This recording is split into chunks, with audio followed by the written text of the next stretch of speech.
Welcome, everyone, to the Islanders Never Say Die podcast. I'm your host, TJ, and with me here, as always, is our NHL analyst and expert, the grumpy old man. They say there's no shame to his game because he's always the same. That's me. Grumpy, how are you doing this fine? What are we? Wednesday evening. Doing fine. Thank you, yourself. Oh, not bad, Grumpy. I cannot complain. And we're in the dog days of summer right now, but still, we're going to come up with good content. We've got good things to talk about today. Since the last time we had no show on Saturday night, Grumpy. People were worried. People were worried, Grumpy old man. They were genuinely worried, Grumpy. Nothing happened. Grumpy was just feeling under the weather. Was that correct there, Grump? Yes, just not feeling well. Yes, that's correct. So back at it again. Grumpy just needed a general maintenance day. That's right. Right. Is that what they call them? What do they call them? A load day. No, maybe it's general maintenance, whatever. It's a Veterans Day off. Yeah, Grumpy needed a Veterans Day off is what it was. But hey, we're happy to be back. We're happy.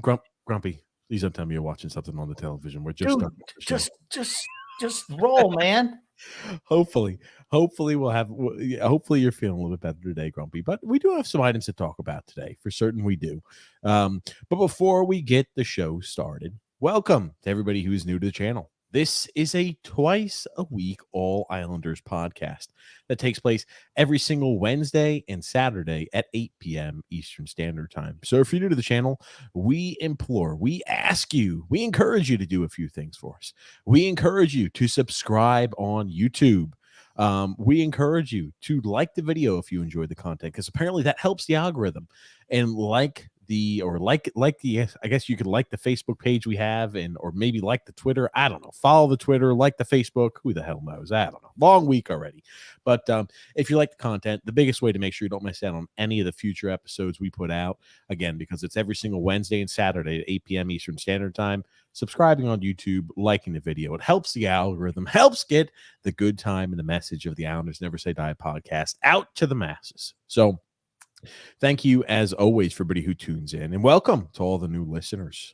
Dog days this summer, but hey, it's almost like you could start seeing hockey poke its little head out over the mountains. Grumpy, what are we, about 2 months away?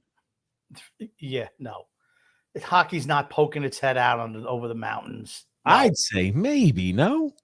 It's when you say the dog days of summer, August has just started. The whole month of August is bad. And the Islanders don't do they haven't done anything. They've done nothing since the trade deadline? I don't know. It's been a long time. Hey, we went ahead and got Gauthier. We went ahead and got who else did we get this offseason? A big signing for us. There was another guy that the Lamanites and the leaders of the Islandologists were clamoring about, Grumpy. I can't remember, but Gauthier is the fellow we got. He's going to make a huge impact this year for us, Grumpy. It's funny because we had an off-air phone conversation with the leader of the Lamanites, living in Toronto, no less. And let me just tell you something. You got to keep on him because he lies about things. Certain facts are not true.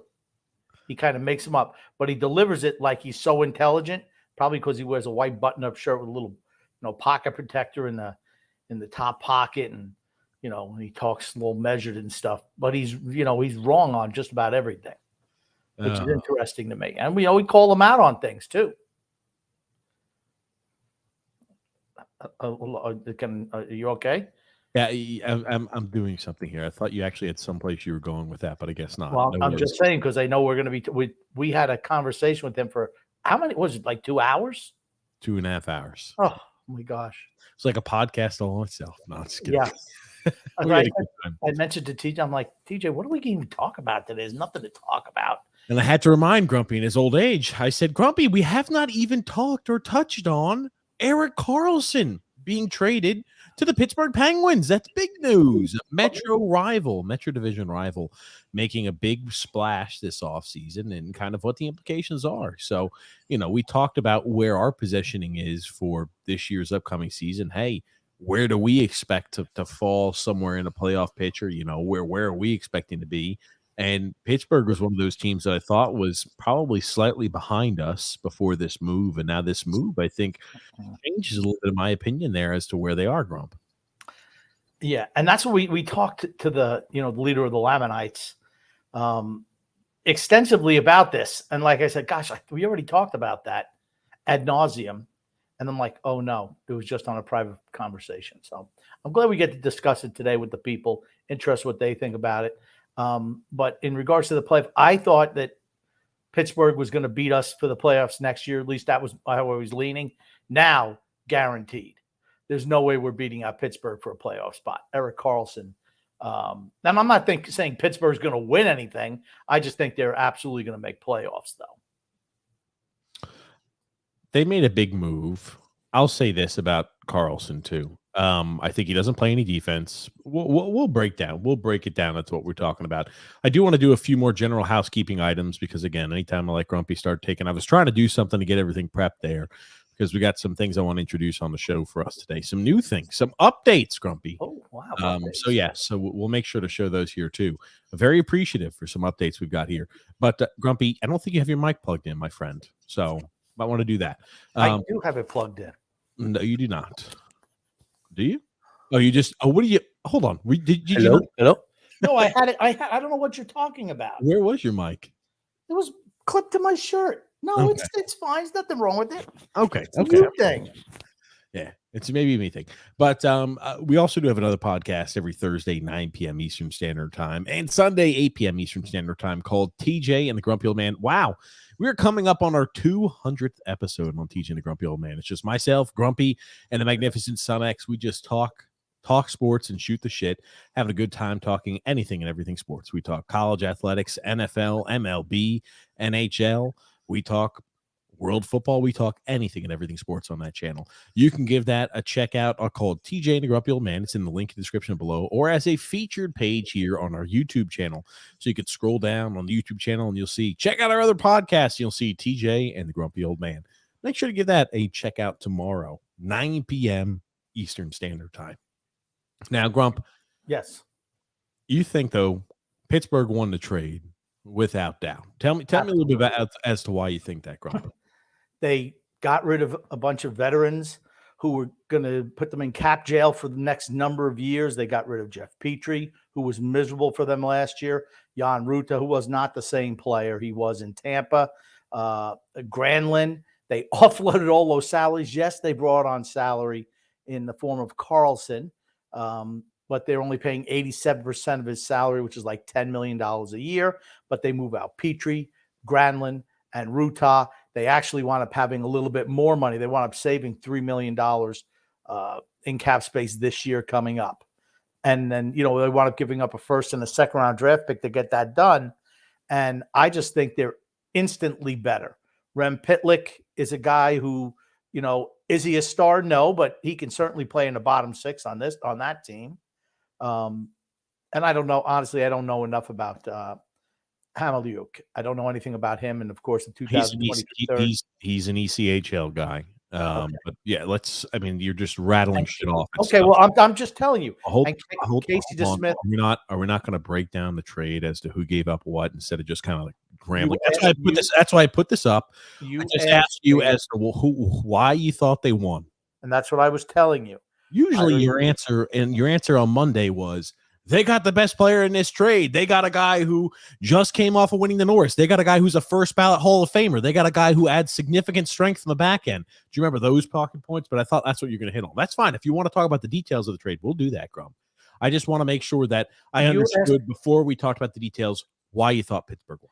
Well, maybe if you just shut your mouth and let me finish instead of interrupting, that's a whole nother thing, right? Casey Smith, another guy, just a ham and egg goalie. They got Nedeljkovic in there, and they got the best player in the deal. So you never let me finish. You cut me off halfway through. You cut me off. Rambling.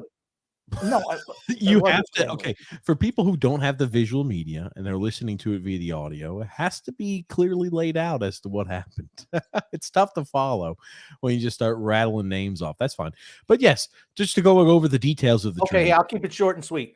They dumped a bunch of salary cap. They got the best players. San Jose, they got the worst thing. Montreal was there in the middle. Pittsburgh, A+ on the deal.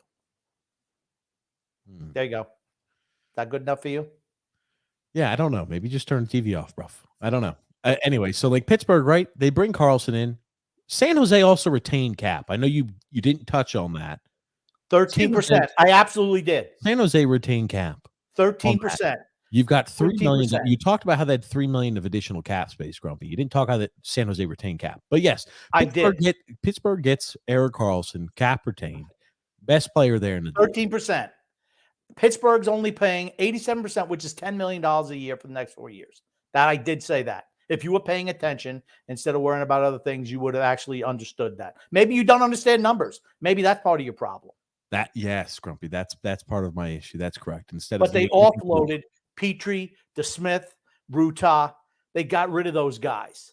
I mean, those were additions. Those were people that had to go. They weren't helping the team. I think it's a big win for Pittsburgh. Big win. Grenlund did not pan out in Pittsburgh, right? He didn't play well. You talk about a guy who was traded away. Grumpy, and didn't pan out for them. I think he's still got he's a guy who strikes me as plays well on a shitty team type of player. And, there are players like that. And he played well for Nashville for years. And he was a guy who always had pedigree to him. But Mikael Grenlund, when they traded for him, they signed him to that contract. It was like, yikes, that is probably not going to pan out. And I was in favor for them. They made that move. That obviously had not panned out for them. He was not the answer there in Pittsburgh, not even part of the solution. So you're right. They're able to offload him. Jan Ruta was finished. He just is. He's not finished, but he's not the same player he was in Tampa. He had some injuries last year as well. But for the money that he was getting, he wasn't worth it. And Jeff Petrie was big addition by subtraction. Whatever he did in Montreal on a shitty Montreal team, he didn't do anything at Pittsburgh. He was terrible. What is Ruta, 33 years old, and Petrie's 35? 32 for Ruta, I believe. Okay. 32 and 35. I mean, both Ruta and Petrie are both finished. You talk about, Ruta's not the same guy he was when he played in Tampa when he was younger. That's right, because he's on the path of decline. I think Petrie looked like a freaking cone out there last year for Pittsburgh. At 35 years old, he's completely done. And I love how you're seeing, right, Pittsburgh made a big and bold move to improve the team. I don't think they're good enough to win a Stanley Cup at all. You talk about how the team is composed. It's not composed well, that Pittsburgh Penguin team. They have a shitty goaltender. I don't believe much in Tristan Jarry, but obviously they're betting that Tristan Jarry plays like he did before he got hurt last year. Last year before the injury, he was posted a .916 or a .917 save percentage, and they're hoping he returns back to that form and plays like a healthy Tristan Jarry. As to whether he does that, I'm going to say probably not. We know all the warts that Tristan Jarry has just because the Islanders have exposed that, and the fans have witnessed Tristan Jarry being exposed. You're right. Casey DeSmith is a non-impact player that was traded away, just a backup. I like Nedeljkovic, always have. I liked him when he played for Carolina. I liked him when he played for Detroit. I like him when he's playing for Pittsburgh. So I don't think they take really a step back, and it's a backup goaltender spot. I don't think they take much of a step back. I think Karlsson adds a lot of offensive pop to the party from their back end. You've got two top-end defensemen, or two top-end offensive defensemen, let me clarify, because Chris Letang, probably better defensively than Erik Karlsson at this point, but they're both have the ability to create and spur offense, to keep the puck in the offensive zone, to keep possession, both two top-tier and elite defensemen in that category. So maybe they won't have to ask Chris Letang to do as much this year. Maybe they don't. I mean, the guy who's had, I think, 2 heart scares in the last 2 strokes in the last 5 or 7 years. I don't remember. I think it's around that time period. So maybe they're looking to start toning back a little bit about how they use Chris Letang. Maybe they can't be utilizing him 20-plus minutes a night every night. Did you say you thought Letang was a better defenseman than Karlsson? Yes. I disagree. I totally disagree. You don't watch a lot of Karlsson's defense. I don't care. He's Norris Trophy winner. Hold on. He's won 3 Norris Trophies, had over 100 points. Because you didn't listen. That's correct. I said he's a better defensive defenseman than I Karlsson. don't think there's I much think they're difference. both very good on the offensive side of the puck. I think Yeah. Chris Letang is better on the defensive side of the puck than Erik Karlsson. Okay. To me, it's negligible, especially when you balance out what Karlsson brings. For me, do they take a step back defensively? Not with the loss of Petrie, but maybe a little bit with Ruta, maybe a little bit. But Karlsson is such an upgrade offensively for them, particularly on the power play and moving the puck out of the zone. Now you're going to see Letang will be he'll be the second puck mover. He'll be on the second power play. I mean, it's a huge upgrade for Pittsburgh on the back end. Not defensively, but it makes their offense so much better. I mean, this is a big win for Pittsburgh. Big win. I also don't believe, as everyone knows, I do not believe in Tristan Jarry. Do not. But if you can get somebody who could just play solid defense to be teamed with, I mean, I don't know what the pairings are going to be. But I mean, I think they need another solid defensive defenseman would really help, but they're fine. Remember, Gensel is going to be missing at least maybe the first month of the season. So they're going to struggle in that, maybe a little bit in that regard. Crosby's still really good. Malcolm is still good. I mean, Pittsburgh only missed the playoffs by 2 points. It's not like they missed by 20 points. They missed by 2. And they fell apart. I think the reason Pittsburgh did not make the playoffs is because of the front office turmoil with Hextall and Sullivan, which spilled down onto Crosby and the players. I absolutely believe that's what happened there because they fell apart down the stretch. I just think it kind of mailed it in at the end. Like I said, that's addition by subtraction. Just getting rid of Granlund, who was brought in by Hextall, and all that turmoil between the front office and management. That was not a healthy situation. I feel confident Pittsburgh will make playoffs. Okay. Pittsburgh going to make playoffs. I think, again, I've said my piece. I think they might even come in third. They might even come in third in division. I'm not sure about that. I think a lot of it has to do. They're a very flawed team, just like the Islanders, just like Washington, just like a lot of those teams that are near the suck squad, the suck zone. I don't think that this trade moves them above the suck zone. I think it just moves them to the top end of the suck zone. That's it. I think that Pittsburgh is in the same spot as Washington and a similar spot to us. Maybe we're in a little bit of a different spot than Washington and Pittsburgh, but Washington and Pittsburgh, I think, are almost in identical spots. They're both teams that feel like they could still compete for a cup despite having a core that is extremely aged. The talented portion of their players are all on the wrong side of 30. They've won a cup before, so they're chasing after one more time. And they've got guys who are first ballot Hall of Famers littered in their rosters and in their lineups. And they think that, hey, adding one more piece might help put us over the top, or it makes us in a spot where at the deadline we can add maybe an additional or a secondary piece, and we can maybe go after one more Stanley Cup. Both of these teams are in Stanley Cup or die mode. It's pretty obvious. I don't think the Islanders are far off from that. I think the Islanders, do we have a younger core of the players who produce on our team? Sure we do, right? Matt Barzal is not the same age of guys like Ovechkin, Malkin, Crosby, etc.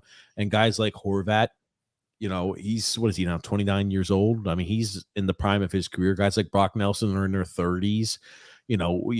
Sorokin's young enough, right, for a goalie, but you got a whole bunch of guys who are in the prime of their career here for us, and some of the guys that we got on long-term contracts that are well past their prime, but we continue to double down. Just a little bit of a different situation than them. They have no chance. We also have no chance, though. The difference between, and here's why I like what Pittsburgh did. Pittsburgh's best players are their older players, 35 years old, 37, whatever they are. They're certainly at the tail end. Now, if you're going to go all in, you go all in. And they are. Are they going to be a train wreck in 3-4 years? Probably. Yep. I'd say better than even money. That happens. Probably 2 years, but yeah. Whatever. In the next couple of years, absolutely. But you roll the dice when your best players are Crosby and Malkin and Letang. That's when you roll the dice to bring in a Karlsson. For the Islanders, our best players are younger, but they're nowhere near as talented as Pittsburgh's best players or Sure. Washington's. They're not. That's why a move like that kind of doesn't work for the Islanders. But I don't think there's anyone here who would have said, you know what, we're going to say no to Erik Karlsson if you were able to move off an Anders Lee or whoever for a first and a second round draft pick and move some of that veteran dead money that's on your roster. I don't think anyone would have said no. I certainly wouldn't. Because what's the one thing the Islanders need? Puck moving defenseman. Got one guy in the whole team who can move the puck out of the back end. And he's one of the best in the league at it. 101 points playing for that crappy San Jose team. That's a lot of points from the defense position. That's a lot. Now, what are the drawbacks for Karlsson? He's been hurt the last few years. Has had the foot injury, right? He didn't miss time last year, though. That's right. He didn't miss time last year, but he's 33. I mean, injuries take longer. If he's healthy, and that's a big if, Pittsburgh makes playoffs. It's just that plain and simple. Something I think is worth noting, too. You talk about how Pittsburgh is making almost this grandiose push, this huge play. It's either going to pan out or it's going to falter. There's no doubt about that, but at least they're trying. The funny thing to think about this is, as much as, oh man, they gave up a first-round pick, they gave up a second-round pick. In the last 5 years, Pittsburgh's had 3 first-round picks. We've had 1. Just let that sink in. Even though in the last 5 years, they've had more first-round picks than the New York Islanders. So, it's worth at least taking into account that even though they're going all in for it, they still have done a better job with asset retention and asset management. So, could they make a move like this? Sure. It's not like they haven't had a first-round pick in the last 4 years like the Islanders. So, hey, and Simon Holmstrom was our first-round pick 5 years ago. So, you do the math. But I will say this. I think it makes Pittsburgh a more competitive team. I think Erik Karlsson allows them to control more possession. And people say, and Phil's Facts said this too. Hey, even though, Erik Karlsson's going to help, the Penguins already did a great job of controlling puck possession last year. True. What does adding a guy like Erik Karlsson do? Helps bolster that. You're going to have even more puck possession than you had the year before. You're going to keep that even more pressure on another team, right? And it's a lot easier when you tell your goalie Tristan Jarry, hey, I'll be interested to see, number one, how he plays coming off healthy. Does he get banged up? Does he get injured again? But he's going to be in a situation where maybe they're not going to have to ask him to do as much. And, I think that could help a goalie. That could help them build some confidence when you're not going to get peppered going the other direction. If you can control more of the puck play, maybe they're trying to go for that Colorado type of win of a cup, to where they control offensive possession, they control a lot of the possession time, they're pressuring other teams, and their goalie, Tristan Jarry, and in Colorado's situation, Darcy Kemper, they're not going to be tested as often. Here's what people forget: we played Pittsburgh last year. They gave away 5 out of 6 points. Gave it away. They were vastly superior to the Islanders when they played head to head. Vastly superior. Tristan Jarry and Casey DeSmith both shit the bed in those games. They were dominated. Just if you looked at the game and didn't look at the score, you thought, man, Pittsburgh hammered the Islanders. Now you're going to see with Karlsson, you're going to see they're going to even be more dominant. Like I said, if it wasn't for Tristan Jarry, if they had got a real goalie, this isn't even a discussion. It's only because I think that Jarry is so bad, particularly against the Islanders. That's the only thing that gives the Islanders a shot to beat Pittsburgh. Because if they had any other goalie, Joe Matadots, Mike the Greek Melaniatis, any of those guys, they'd be better than Tristan Jarry. I think in all 3 of those games down the stretch, the Penguins had a lead in the third period. So they blew third period leads in each one of those games. 2-goal lead, I think, in 2 games. Yeah. So again, you talk about a complete collapse. I mean, the entire team, I think the the organization was struggling last year, especially down the stretch. I think a lot of that had to do with the issue between Sullivan and general manager, and the Ron issue Hextall. between and between Hextall, the players, and Sullivan. So that causes issues, and it kind of can weigh on players. So I'll be interested to see how they play this year. I think it's a step forward for them. Erik Karlsson's not a rock hard, steady defenseman, which is why I believe that it does not help their team win a cup.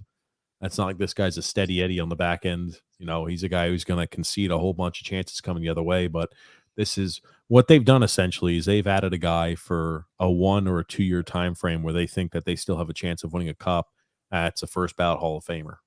Is he on the wrong side of 30? Sure. I still think he's got a lot left in the tank, though. I don't think he falls off a cliff. Last year was a huge spike up compared to years in the past. And do I expect him to put up 100+ points with Pittsburgh this year? No. I think Why not?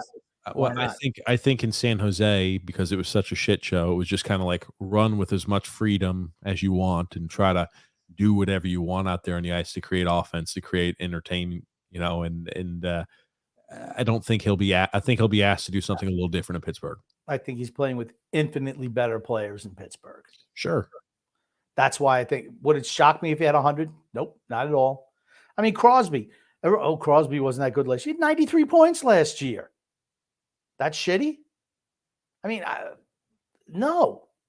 There are issues. I think I'm telling you, not being in the room, but I'm going to tell you that I think that Pittsburgh, it was a us against them mentality with the management group and Sullivan, getting Crosby involved in certain aspects. It's like, that's not good. They shouldn't. Crosby never should even worry about stuff like that. When you're pitting players against management, that's not good. Everyone's got to be pulling in the same direction. And I think you're going to see that this year. I mean, I think Dubas has made some nice moves. People I know are, who did they get in? Reeves to play defense? Sure, yeah. I mean, he's a defensive defenseman. Oh, they overpaid for him. Well, you know what? If he does the job and is rock solid on the back end, that works for Pittsburgh. I think they're a defensive defenseman short. But that and a goalie. Yeah, the goaltending situation is, but I'm just saying you can get away with a worse goalie if your defense is buttoned up. I don't think they're there. I think they're defensive defenseman short, but that's easy to pick up. That's an easy guy to pick up in season if you have to. The fact they could create a lot more offense now. They were not great on the power play last year for whatever reason. Erik Karlsson solves that. I think that's a big win for Pittsburgh. That's a big win. They won that trade going away. San Jose, huge loss. Huge loss. They've been underpaid on selling off both of their big assets, right? That's the problem I think San Jose's got. They gave away Timo Meier for much less than what was anticipated and expected at the deadline for a guy who was a restricted free agent. And they gave up Erik Karlsson while retaining 13% of the cap hit for a lot less coming off of the Norris Trophy. We talked about this over the phone too, right? I think there has to be some other items at play, at least regarding the Karlsson trade, because San Jose had enough cap space to say, hey, we want to eat 50% of the cap hit. We can do that. And they could have offered Erik Karlsson at, 5.75 or whatever it was. They could have offered him at pennies on the dollar for coming. Could you imagine a guy like Karlsson, even at the age of 32, 33 years old? I think he's 32, offering him at 5 and change for 3 or 4 years left on a contract. I mean, you would see that would be an extremely palatable contract. You would see a lot more teams and suitors lining up to possibly vie after a guy like that. But no, they only want to withhold. They only wanted to retain 13% of the cap hit. So I think there's other things at work. Yeah, I don't understand that. They're, years away from being a really good team. Years away. Why not just eat that cap 50%? You're going to get better prospects, better draft picks. That could speed up your rebuild process. They decided they weren't going to do that. Same thing with Timo Meier. Same thing. I didn't understand. I think Mike Greer's in over his head as a GM there. He's that two lost, two, in my opinion, two fails of a trade. You could have got a lot more. Retain half, unless he's working with financial constraints. Trust me, we've seen our general managers in the past who have done that. It limits their ability to be successful. But I like if you're the owner of that San Jose team, you could have gotten. Man, could you imagine if you said we're retaining half of the cap hit on this guy's salary? You know, it goes from a first, a second, we're saying we're looking at 2 firsts plus for a guy like Erik Karlsson. And that's really the true value of a guy coming off of the Norris Trophy, winning 100, having 100 plus points, and you can offer him at 5 million, a little over 5 million. Man, that would have been a sweetheart of a take. And teams would have had to pony up some assets for him. Right. And there wasn't a market for Karlsson. Why? Because of his salary cap number. And I think, around the league, they're just like, we're not picking up a lot of that salary cap. And, everybody's kind of, if you're a contender, you're pretty much up against the cap. Sure. I like what Dubas did, able to offload guys who are not going to be part of the solution on the team going forward. He was able to offload them by including Montreal in the deal and giving up a couple of draft picks. They got the best player. They dumped a bunch of salary. I love that trade for Pittsburgh. Just love it. One thing I'll say too, Rem Pitlick, I know he's just a solid bottom sixer, but it's funny to listen to some of the Lamanites come out there and try to say, oh, this guy doesn't even belong in the NHL. He's an AHL type of guy. Well, he's played consistent minutes the last 2 years in Seattle. I think it was for the Seattle Kraken. He's played the last 2 years for them.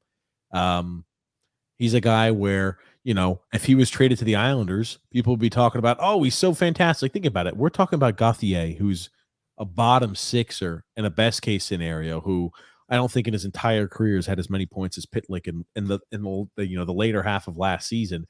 And we're celebrating how this could be the real steal of the offseason, Islander fans. Claude Gauthier, watch out. His name is Julien Gauthier, not Claude Gauthier. Sorry, Julien Gauthier. So he's a bottom 6 guy. On the Islanders, he might be a first line player, but on any other team, he's bottom 6 guy.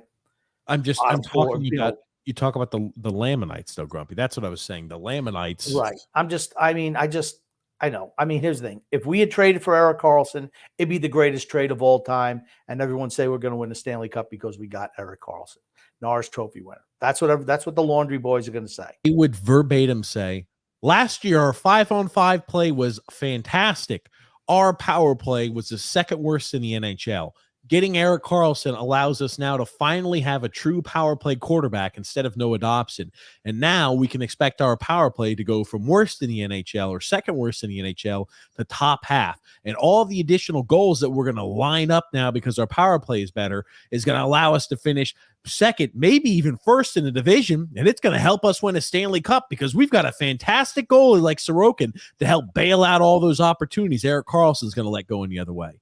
Do I sound like a Lamanite now? Can I officially apply for Lamanite, or can I officially apply to be an Islandologist, Grumpy? You sound a little too angry though. I'm sorry. I got to say it with a more cheery disposition, huh?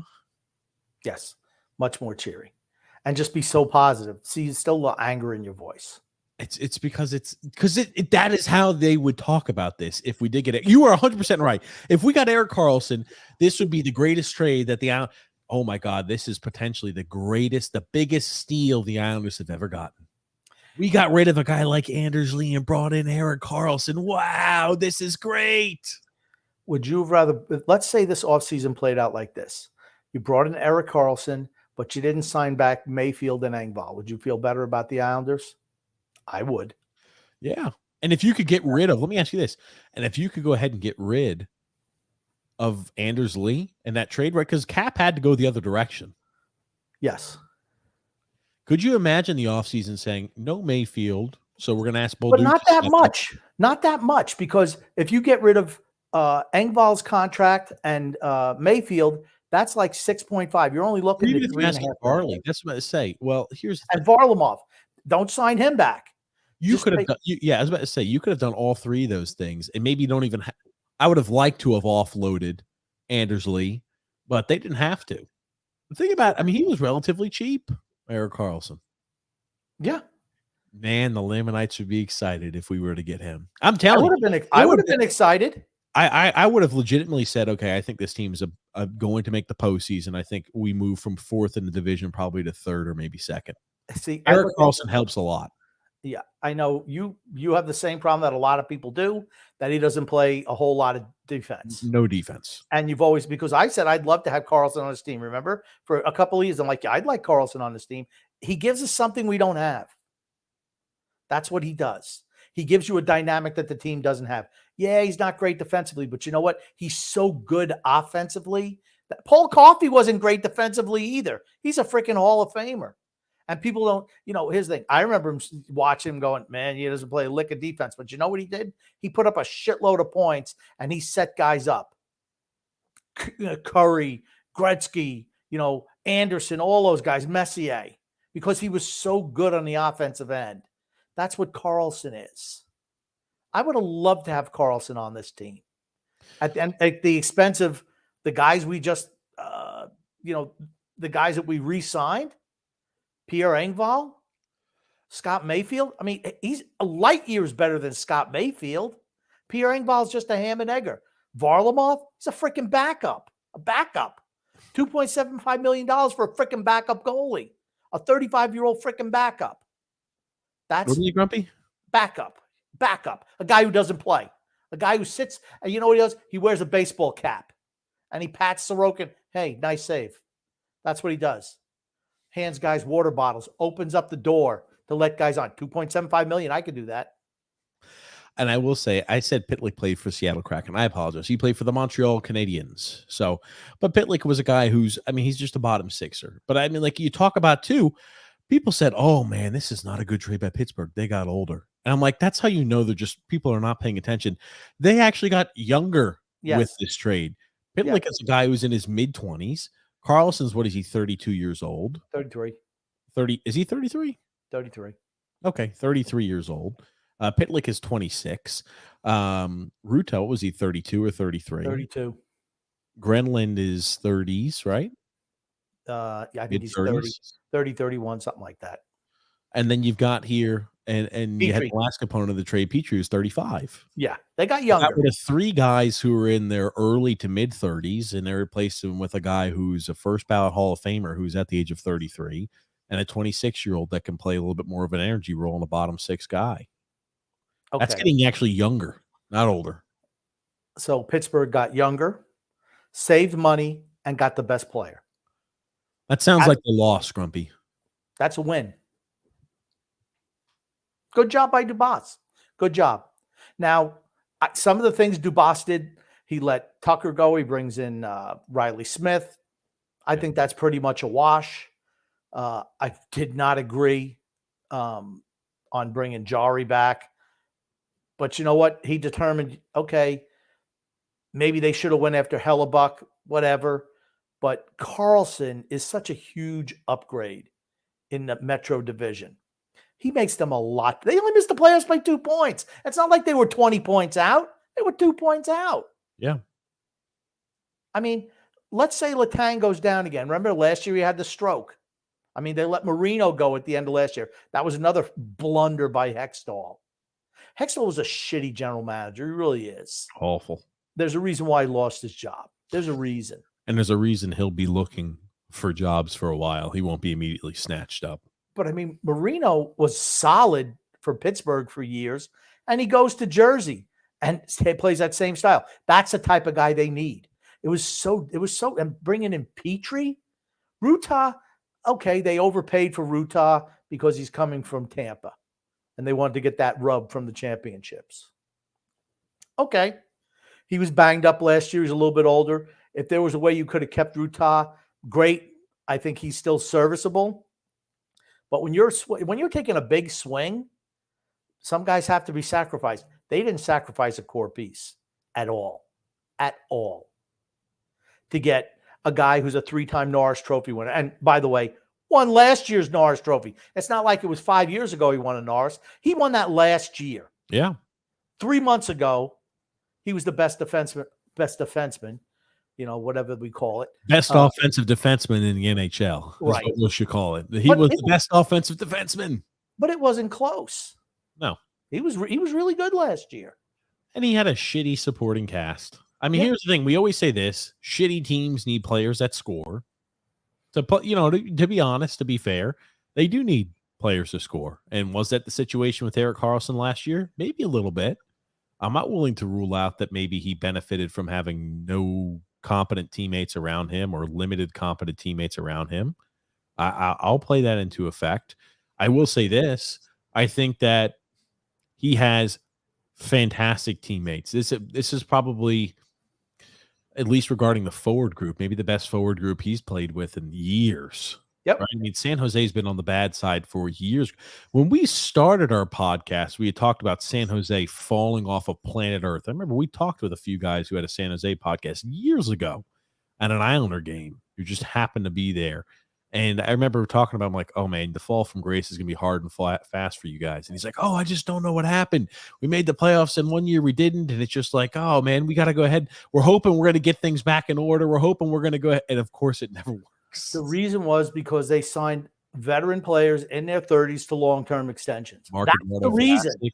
Mark Eduardo Vlasic to a huge contract. Bent Burns to a huge contract. Guys like Erik Karlsson, even though he's a part of this trade, to an unbelievably huge contract. Evander Kane to a huge contract. They're just handing out Logan Couture, huge contracts all the way around for every single player that could say, hey, I'd like to sign. For a team that went to the Cup Finals. Yep. They doubled down on every single one of those players thinking that they were good enough. They, in fact, were not. But they were all, 30 or 29, and they signed, and, that's my thing. Don't sign guys in their 30s to long-term deals. Just don't do it. Let somebody else make that mistake. You saw this offseason. Did you see other teams signing guys in their 30s to long-term deals? No. Nope. Well, one team did. New York Islanders signing Mayfield back. I mean, that's just dumb. It's dumb. But you saw this year it changing. People saying, nope, we're going to give our younger guys the long-term deals, and the veterans are going to have to, 1-year deal, 2-year deal. That's it. They make too much money. You can't, in a flat cap era, which is what it's been for the last number of years, you cannot continue to spend recklessly on guys over in their 30s. Can't do it. You can roll the dice on a young guy before they hit free agency because it's going to take less money to tie them up, but you can't do it with veterans. Yeah. It's the same thing. I've been saying that for 5 years, though. 5 years. Don't do it. And you talk about this too, right? I think Chris Letang is going to take the 2 spot. He's definitely going to move down to the 2 role. He's 36 years old, right? They're both right defensemen, right? So Erik Karlsson and Chris Letang play the same exact spot, same side. Erik Karlsson's going to be your de facto number 1. Letang's going to be asked to do number 2 roles. And having Chris Letang plays a number 2 spot, there's a lot worse options at the second right defense spot that you've got. And you need your best defensive defenseman has to play with Karlsson. Has to. Because Letang is, he's fairly responsible defensively. Yeah, it'll be Ryan Graves. That's who's going to play absolutely with Karlsson. I mean, Pettersson's not bad. I mean, I'm not in love with their bottom pairing. Pierre-Olivier Joseph, I mean, he's okay. He's young. They need a better defense on the bottom pair. But your top 2 pairings are going to get big minutes. So you can kind of shelter that third pairing a little bit. You absolutely can. I mean, to me, once again, Pittsburgh is not somebody I'm saying, oh, they're a Stanley Cup contender. They're not, but they're absolutely, I think they're absolutely going to make playoffs. No doubt about it. And, that's a problem for the Islanders. It really is. It's not like Pittsburgh was miserable last year. They were in position for the playoffs for the majority of the season. And then them and Washington both kind of fell apart at the same time. And Pittsburgh still, if they didn't totally collapse in the last 10 games, they would have made playoffs. If they had just played, if Tristan Jarry and Casey DeSmith were even just average goaltenders, Islanders don't make playoffs, and Pittsburgh does. easily. They lost 5 points that they had in the bank against the Islanders. Do a flip-flop on those points. Pittsburgh comes in 7th. Islanders come in 9th. That's just, or maybe, well, maybe 8th. Maybe Buffalo doesn't. But going into next season, I think Islanders are 5th in division. I just feel like they're 5th in division. And I think in the Atlantic, everyone's saying, oh, Tampa Bay's not going to make the playoffs. They're delusional. Tampa Bay will make playoffs. Toronto, Tampa. I think Boston will still make playoffs. I think Boston could drop off 25 points. They'll still make playoffs. Boston won't be as good next year. They just won't. Florida is going to be a team that is going to make the playoffs. They struggled this year with the new coach. I think it's going to be different next year. I think you'll see more consistent effort from Florida. They got hot at the right time at the end of the year. They'll be close enough. And I think Buffalo is another team, highly competitive. It wouldn't surprise me at all if the Islanders came in 10th or 11th in the conference. And not necessarily because the Islanders are bad. It's that the other teams are just better. The Eastern Conference is just better than the Western. When you have, Boston all-time record in number of points, Carolina right behind, Devils, Tampa, Toronto, Rangers, Pittsburgh, Buffalo. I mean, that's a lot of teams that are really good. And like I said, we did nothing to improve the team. Absolutely nothing. That's the biggest issue. The Islanders have done nothing in the offseason, once again, to improve their team. There have been a lot of talented players who've moved from the Western Conference to the Eastern Conference this year. And Erik Karlsson's another one of those guys. I think you're right. I don't think Pittsburgh is winning a cup. It's not happening. I think they're, again, a very flawed team. The reason why we've talked as much as we have about this, first off, is because it's big hockey news. And I think it has direct implications on the Islanders. This is a team where Pittsburgh, we were fighting with Pittsburgh right down. 2 points. All they had to do was beat Chicago, the worst team in the league. They couldn't do it. They missed out on the playoffs by 1 point, but they missed out ahead of us by 2. Because they couldn't beat Chicago. You lost to Chicago. They lost to imminently winnable games down the stretch. Detroit.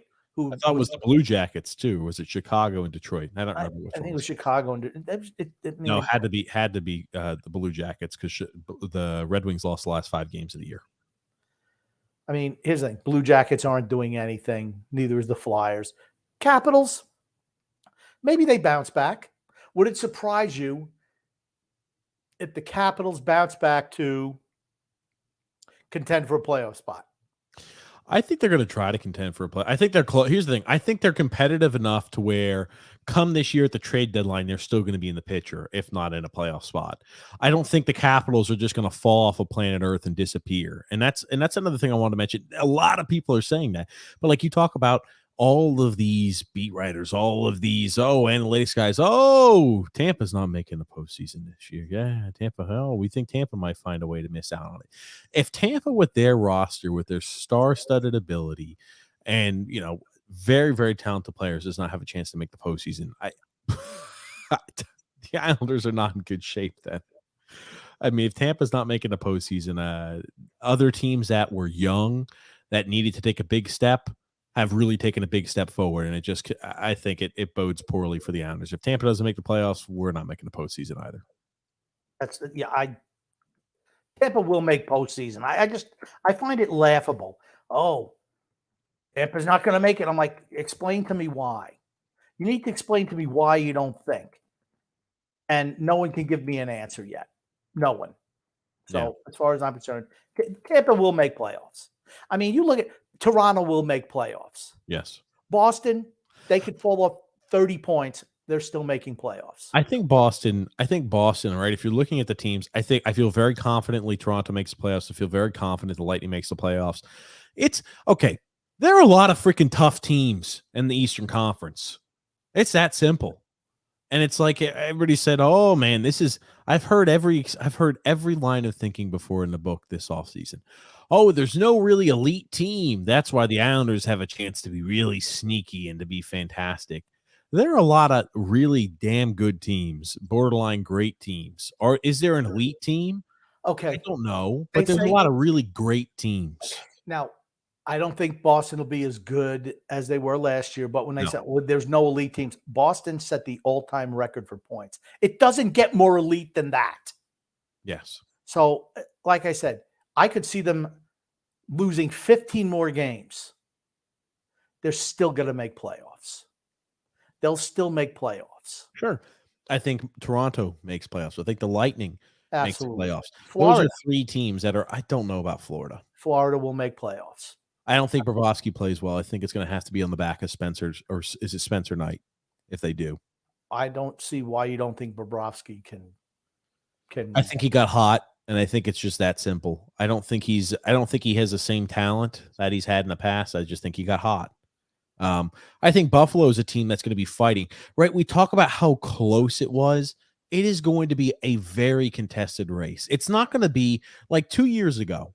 It was the haves and the have-nots. Very, very clear and obvious. You look at the 2021-2022 season, the haves and the have-nots, right? Every single team that made the postseason had over 100 points, and every team that didn't, the next highest team was the Islanders at 84. 16 right? points out. 16 points out, right? It was a very large disparity.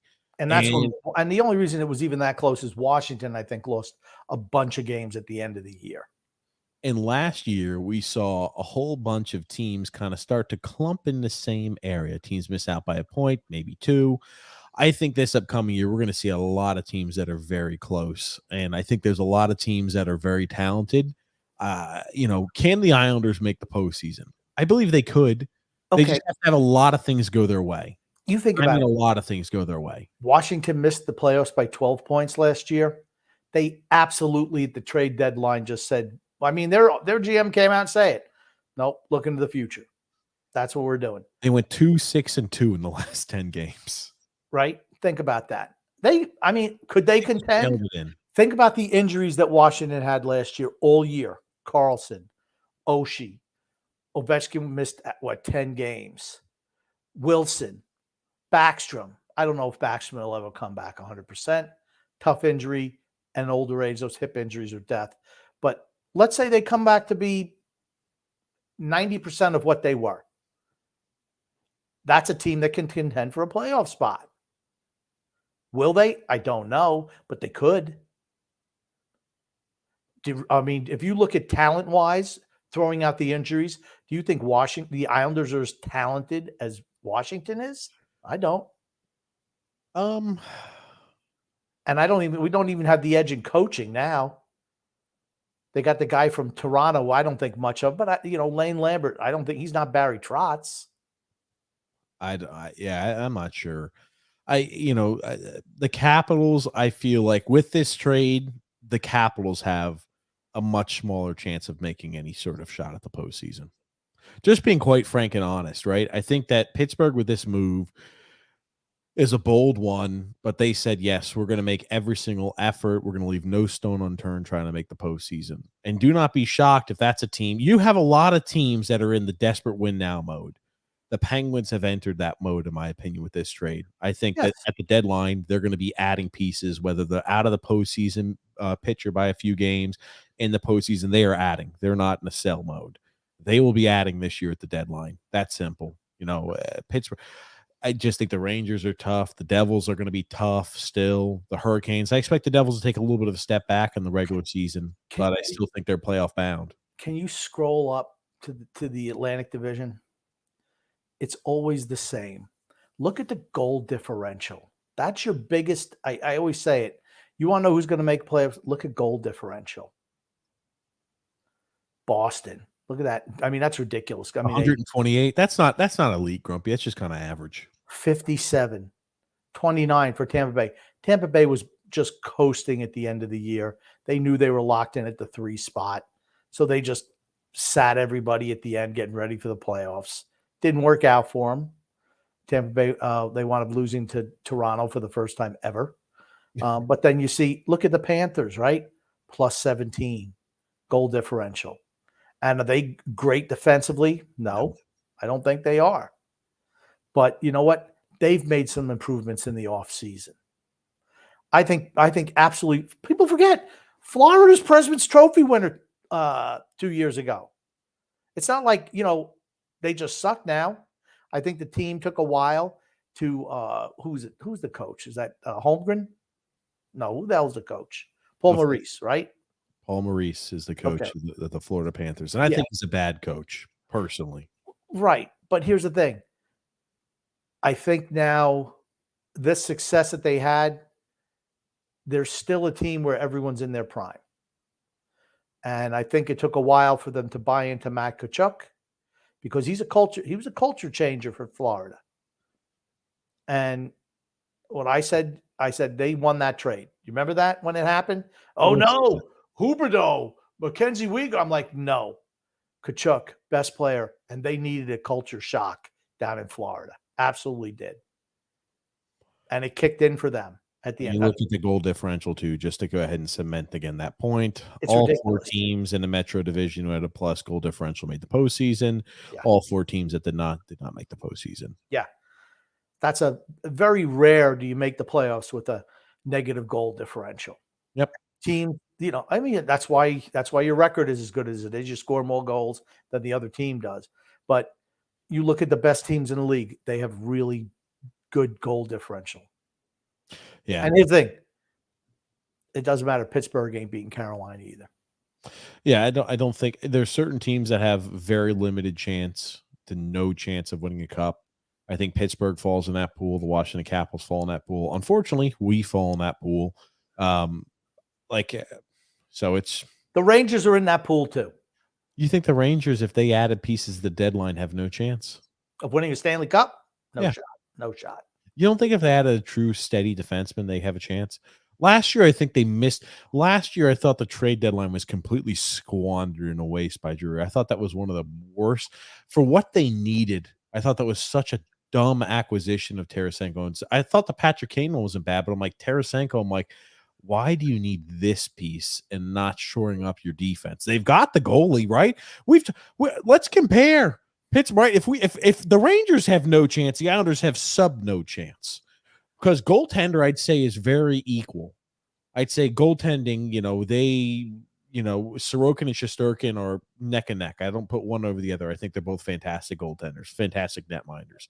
And the defensive side of the puck, I think the best defenseman is Adam Fox. I think maybe the Islanders have more depth than the Rangers do.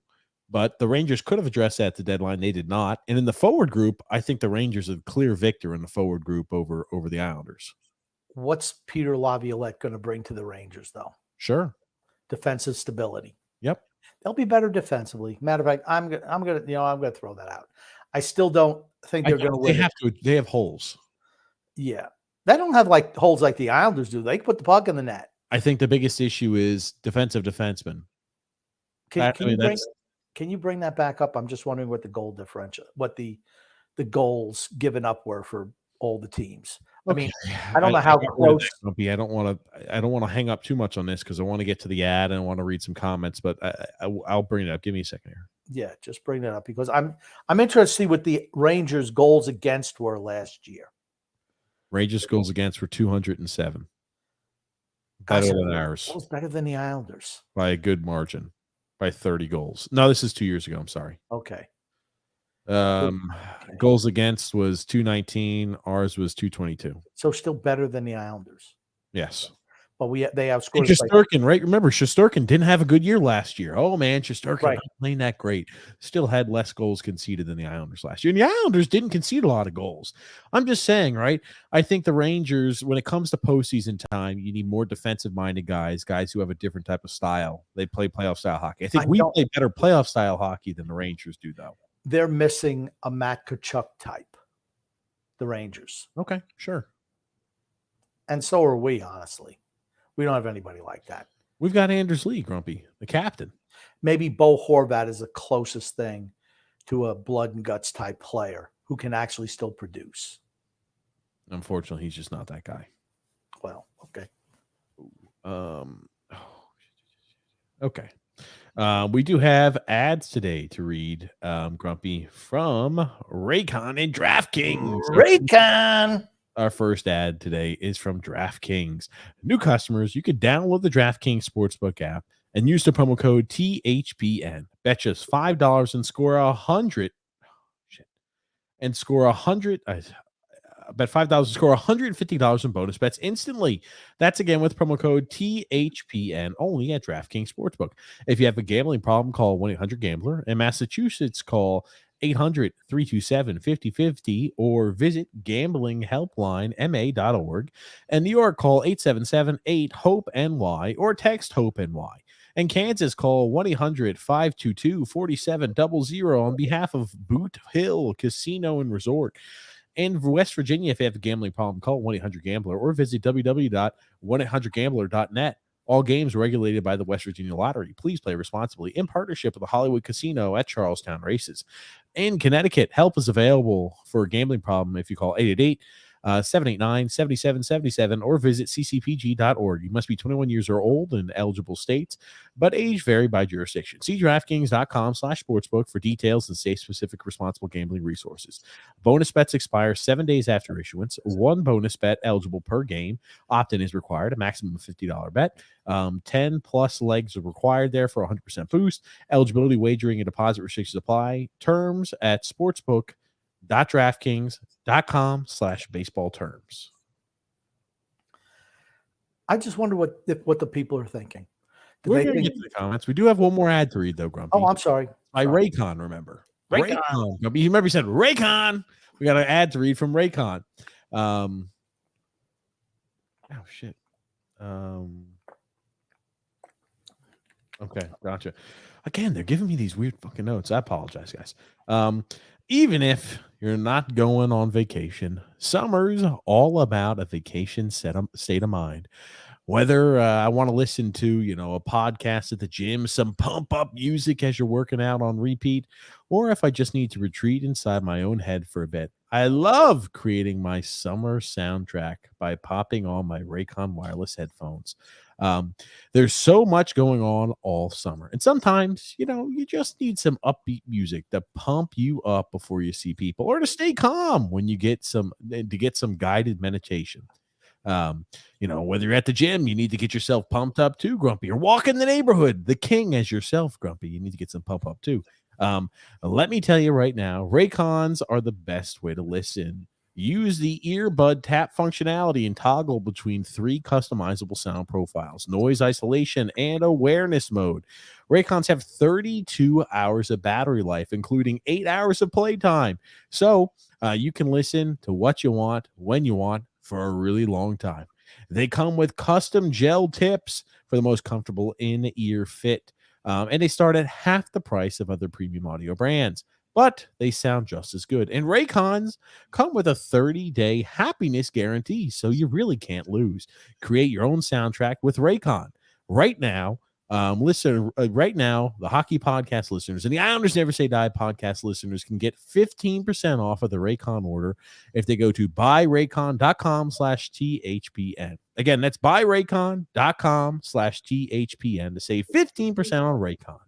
One more time, buyraycon.com/THPN. Nice job, TJ. There it is. Man, oh man, Grumpy. But I'm interested to hear what the people have to say. It's been a while. We didn't get to talk to the people on Saturday, Grumpy. I will say. Here we go. Matthew S. said, "Good evening, weirdos." What's up, Matthew? I guess Lou was back in hibernation, says Frank. Matthew also says, I thought you were giving him his bath. That's what we missed Saturday. I had to give Grumpy a bath, a little sponge bath.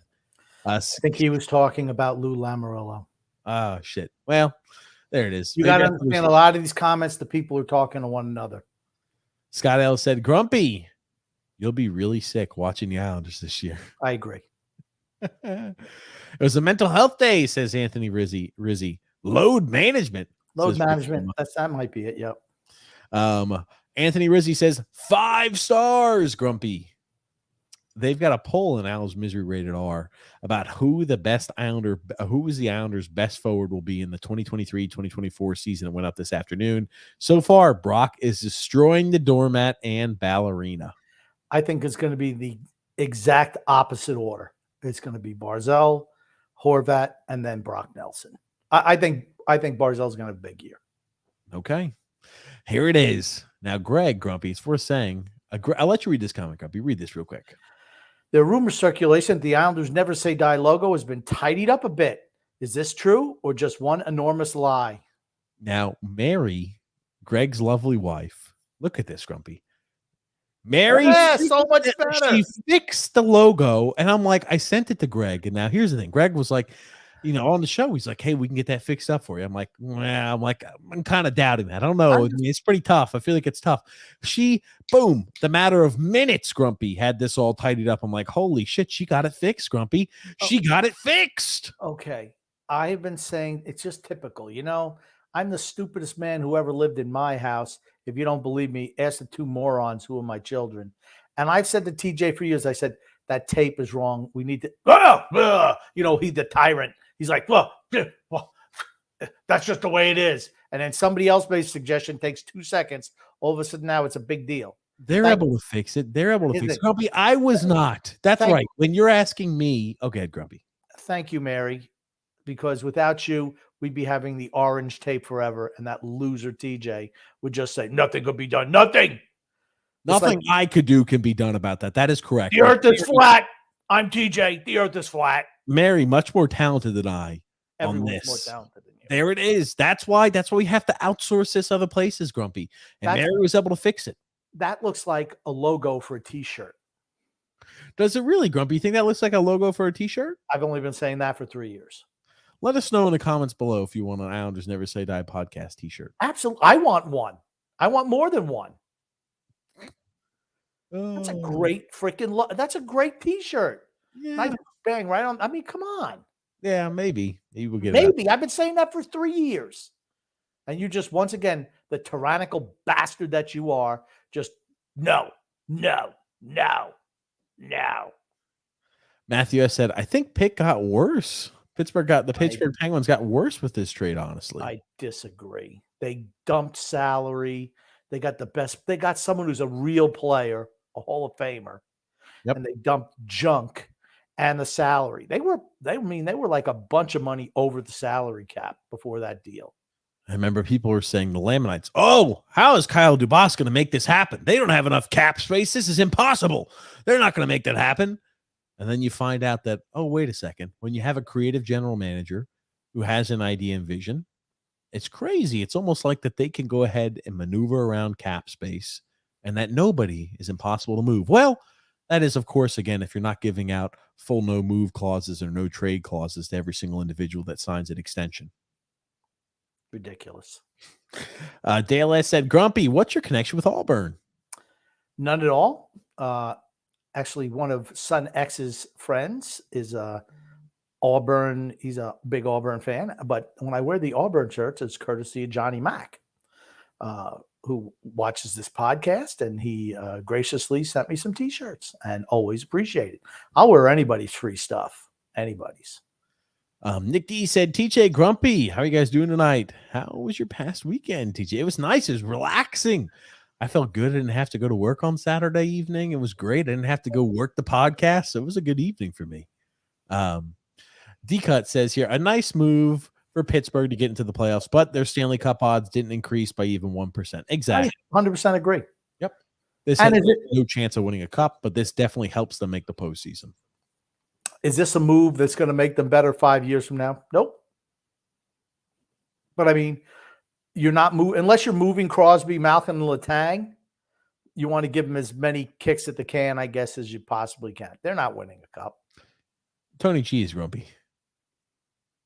Look at your wrist, Grumpy, and tell me what day it is. It's always Wednesday. It's always Wednesday, huh? Mm-hmm. I do want to show you this. Now, Tony Cheese has been cranking out these fantastic, and I mean fantastic edits on pictures, Grumpy. And I'm going to make this even larger for us. So I'm not sure if you could see this. Now, this is we did post this on Twitter, but for those of you who don't have a Twitter, and I'd be one of those people if I did not have the show, there are a few familiar faces that you might see here on this list, guys. So let me remove this banner too, so we can get the full picture in its glory, grumpy old man. So is this like a tag team contest? Or This is a dodgeball contest. Oh, dodgeball. There we go. Average Joes.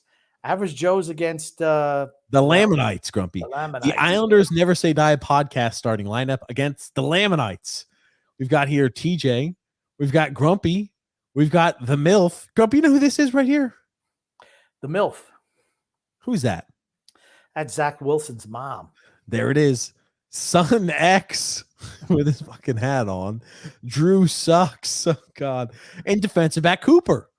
All squaring off, Grumpy, against the Lamanites. Look at this. We've got Lou Ron Hubbard over here. We got Phil's Facts. I do like how he put both P's. It's actually Phil's Fiction. Look at he's got a pencil neck. He's one of those pencil neck geeks. Property brother number 2, Ray Masterio. Masterio. Lane Lambert, or Lambert. I'm sorry, not Lambert. Lambert and Snaggletooth. Oh, and Snaggletooth. Why does Snaggletooth look like he's got a Princess Leia hairdo?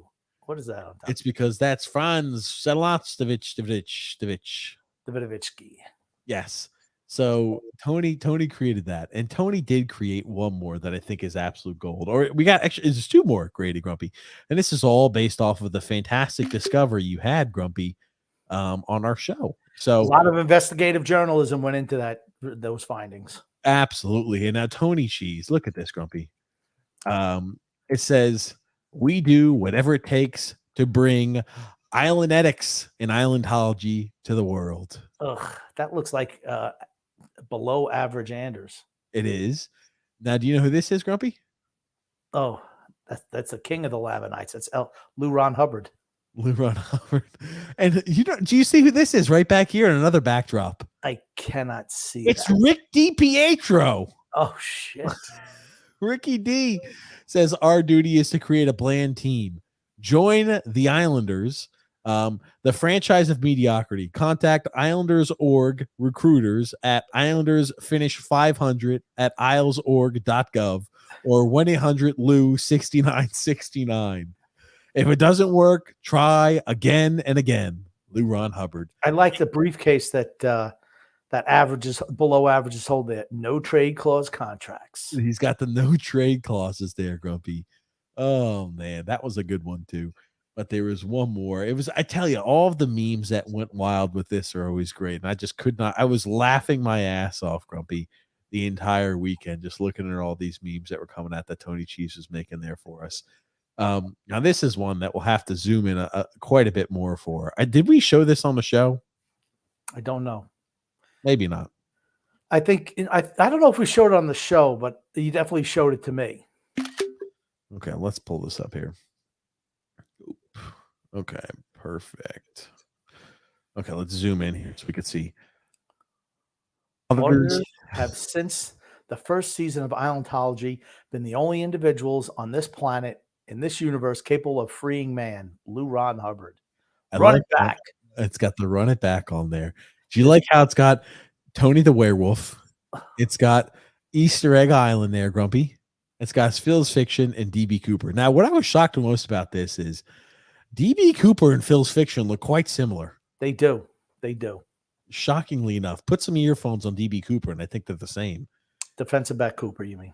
Yes, defensive back Cooper. I'm sorry. Islandology. Join the team that is helping mankind make it. Contact the personnel recruitment officer at 800-LOU-SUCK or email lourhubs@islandology.net. So they're all great. I love them all. They were just funny. It was procurement office, by the way. Oh, I'm sorry. Yeah, I can't read still. So that seems to still be an issue. But yes, thank you, Tony Cheese, for those. They were always great. They were fantastic this weekend to get a fun little chuckle out of. For those who don't have Twitter, wanted to make sure you had a chance to take a little look at those, a gander, and to get a few chuckles in as well. Grumpy Scott L. Karlsson needs to stay healthy, which he most likely will all year. If not, it'll be a dogfight to make the playoffs with the Islanders. Yeah, if he stays healthy, that's okay, everyone's going to be healthy all year long on every team, right? I'm just playing the paper game. If he's healthy, no shot we beat out Pittsburgh. None. We only beat them by 2 points. Yes. Think about that. It's not like we had a 10, 15 point lead up 2 points. And 3 games, which they blew 5 points. They threw away 5 points in those games. Those are every single game they had a lead in the third period. And they lost. That's right. I forgot lost 2 of those in regulation when they had multiple 2-goal leads. In the third period. Yikes. I mean, just unfathomable, honestly. Mr. B says, Grumpy, if you were the general manager for a day and could make one trade, just one, what would you do or what would you try to do? Okay. With the current situation, God damn, it's hard because there's so many bad contracts on this team now. I'll just say I would try to move. You make a 6-person move or a 6-team trade. I mean, there's so many. Engvall and Mayfield are now in that boat of terrible contracts. Anders Lee still want to get rid of him. You can live with Palmieri for another year, I guess. I mean, this isn't the last year of his deal. No, it's his third year of his deal. But I mean, that's what I would do. I don't care about the fourth line. For everything for me is about offloading bad contracts. That's what I do. Lee, Engvall, Varlamov, Mayfield. I mean, you're not moving Horvat. But the other guys they're just junk pieces. Mayfield, who I like, he's a bottom pair defenseman. Sure. You don't give bottom pair defensemen 7-year contract extensions. You don't give fourth line centers 6-year contract extensions. You don't give freaking 35-year-old backup goalies 4-year contract extensions. What? You just don't do it. You don't give a Hammenegger do nothing piece of shit left wing that you picked up at the trade deadline and did a half a point a game guy. Oh, he's so great. Look how great he was here. He's the same guy who's always been half a point a game. Yep. He's a jag. You don't give a guy like that a 7-year contract extension. Well, you wouldn't have been able to sign him if that. So what? Let him go. You don't have to sign everybody back. Where does it say you have to sign every one of your free agents back? And here's the thing. The one guy who probably could have contributed more than any of those guys put together was Parise. And we didn't bring him back. He retired. He hasn't retired yet. He's retired. Okay. But he hasn't come out and officially said he's retired yet. That's all I'm saying. Sure. He's not officially said anything, but he's gone. He's retired. Storm Chase, Mike. Do you want to know who officially retired last week? It was Bergeron, right? Well, yeah, but Cole Hamels. He was still pitching? No, but he didn't officially retire till last week. So maybe he was just kicking around hoping he could still pitch, but he ain't played it in forever. Years. Yeah. Okay. Storm Chase Mike says, welcome back, TJ and the Grumpy Man. TJ, is the cat going to be the next guest? The cat is smarter than Phil's facts and Lou and the Lamanites. What's the cat's name? Otto and Charlotte are the 2 cats' names we've got. Dallas McDonald says, boys, took a maintenance day on the weekend. Absolutely. I wonder if anyone called Dallas Old McDonald.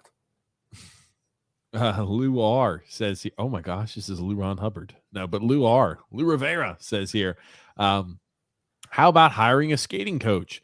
Lee can really use it along with others. He don't give a shit. None of them do. Good evening, party people, says Freedom Fund Adventure. 5 stars for Grumpy. Pittsburgh is a big disaster, even bigger than the Islanders. Dubas is not a good general manager. He is an analytics Nancy, uses meaningless numbers to trick some. I'm going to say he's made them better this offseason.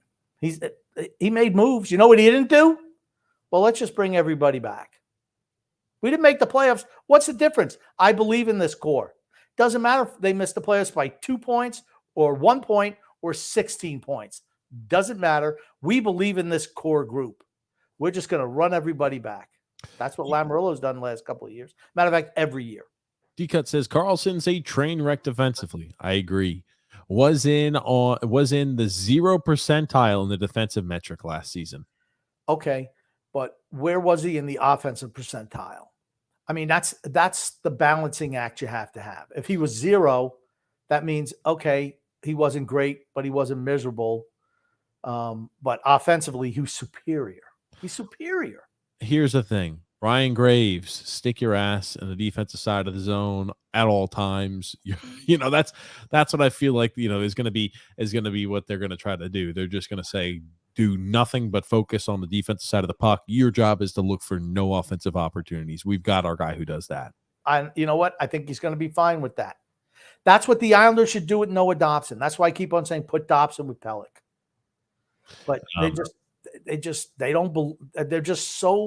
the Islanders brass is just so cemented in what they believe that they can't ever think outside the box ever. Luar says, how does a team afford all this high-end talent while we have 2 or 3 of the most, or 3 at the most, maybe, or most front? The most up front. Just read the words. You can't do any words. We have 2 or 3 the most up front. That makes no sense. 2 or 3 the most up front. Okay? Again, this where everyone's able to put a whole bunch of these high out. Here's why. Because they don't sign their Jags to big long-term extensions. That's what happens when you have a bloated veteran team and no youth on entry-level contracts.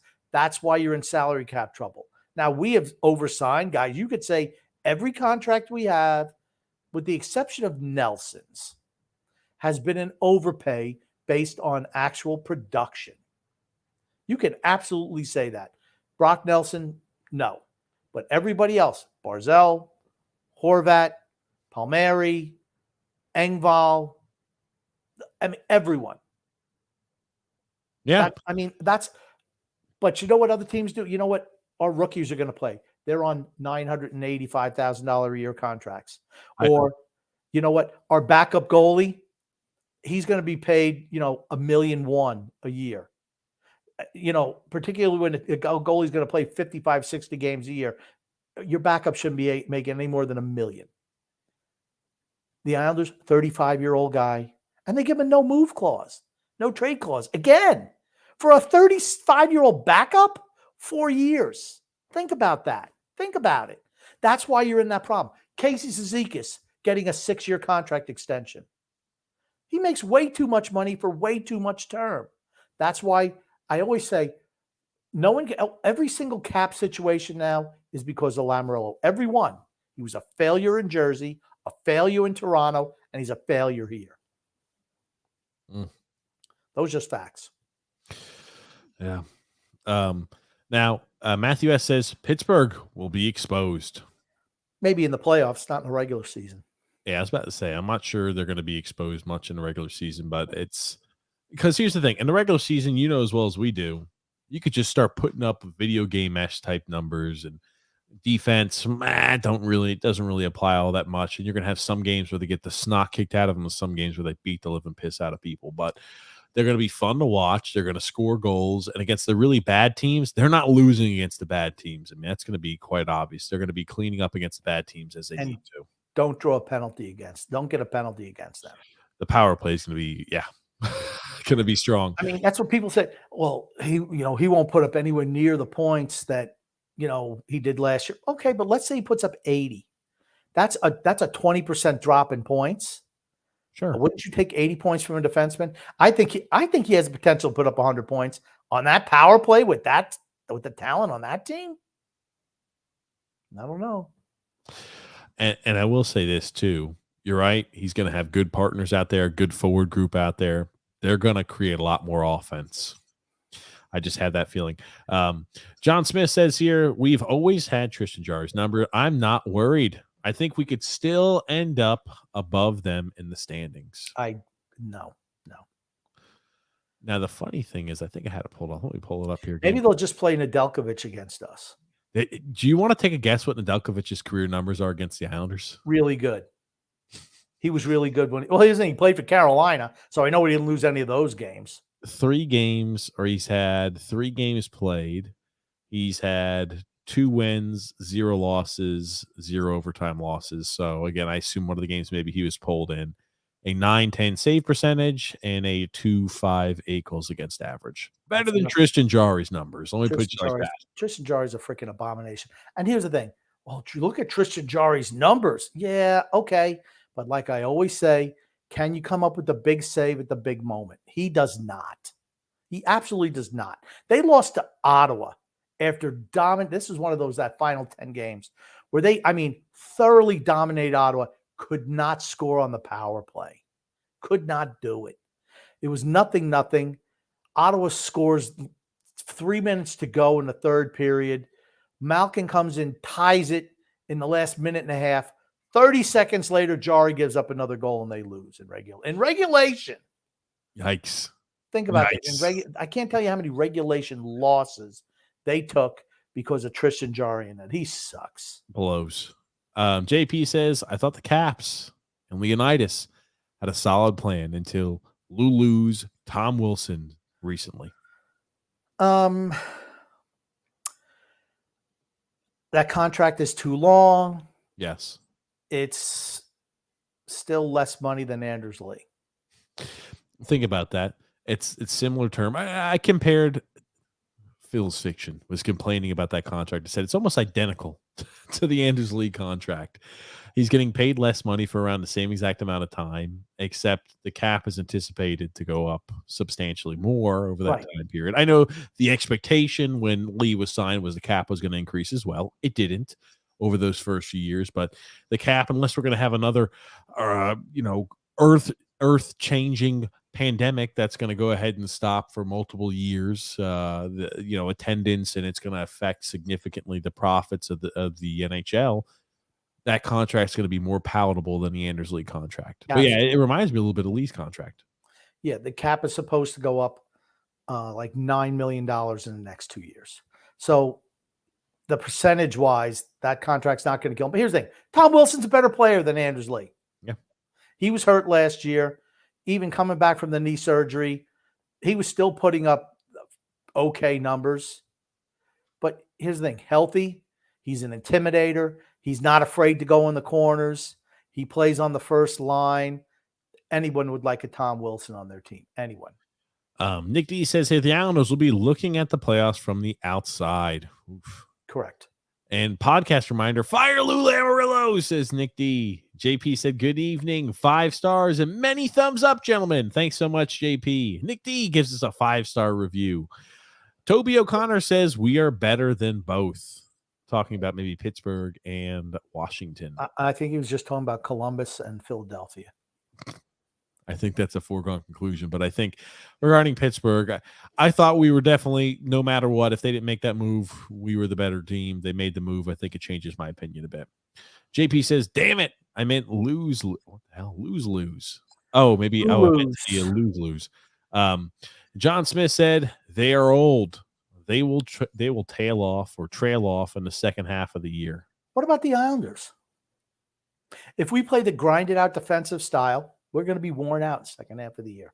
Just like we were under Trotz 2 years ago, or 2 years ago and 3 years ago. And even Barry Trotz said, yep, that system works in a shortened season, not in the long haul. He knows. And guess what? We're 3 years older from when that last time he said that. Nick D said, exactly, John. Matt Barzal will be doing circles. We'll be doing circles again, and everybody else will just watch. That's because they don't they need, well, we're not going back down that rabbit hole. Okay, I'll agree. Matt Barzal is winning 64% to 34% on Twitter for the best Islanders forward. He is. And he'll be the best Islander forward this year. I'm not saying that. Here's the thing. Was Nelson as good last year as he was the year before? No. Did he score more points? Yeah. But he went through long stretches where he didn't put the puck in the net.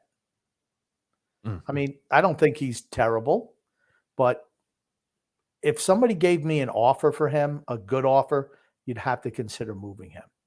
I think so. I mean, Kurtz had an article, oh, there's no way, I don't understand that. Then you're saying you're in a rebuild. Well, what does it matter? You're not winning a Stanley Cup with this group. You might as well be in a rebuild. I mean, your core pieces, which you've signed forever and ever and ever now, are younger players, but everybody else should be, let's move them out. You need to get younger. Team needs to get younger and more explosive offensively. That's the way the NHL is going.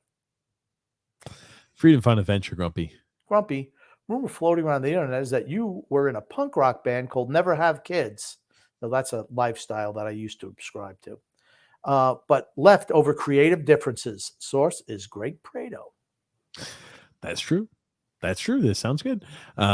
Not the anti-Barzal group. Agreed, Grumpy. If they were eating equal salary, he'd have more value. Talking about Erik Karlsson. Absolutely. Absolutely. Yeah. D-Cut, Grumpy says here, our best skater, not including goalies, will be 32 in mid-October. Oh, God. I think this is the year you said, and I'm not going to say Nelson will take a step back. I just think that Barzal and Horvat are going to take a step up. Okay. I don't disagree. I still don't think we score more than 240 goals in the season.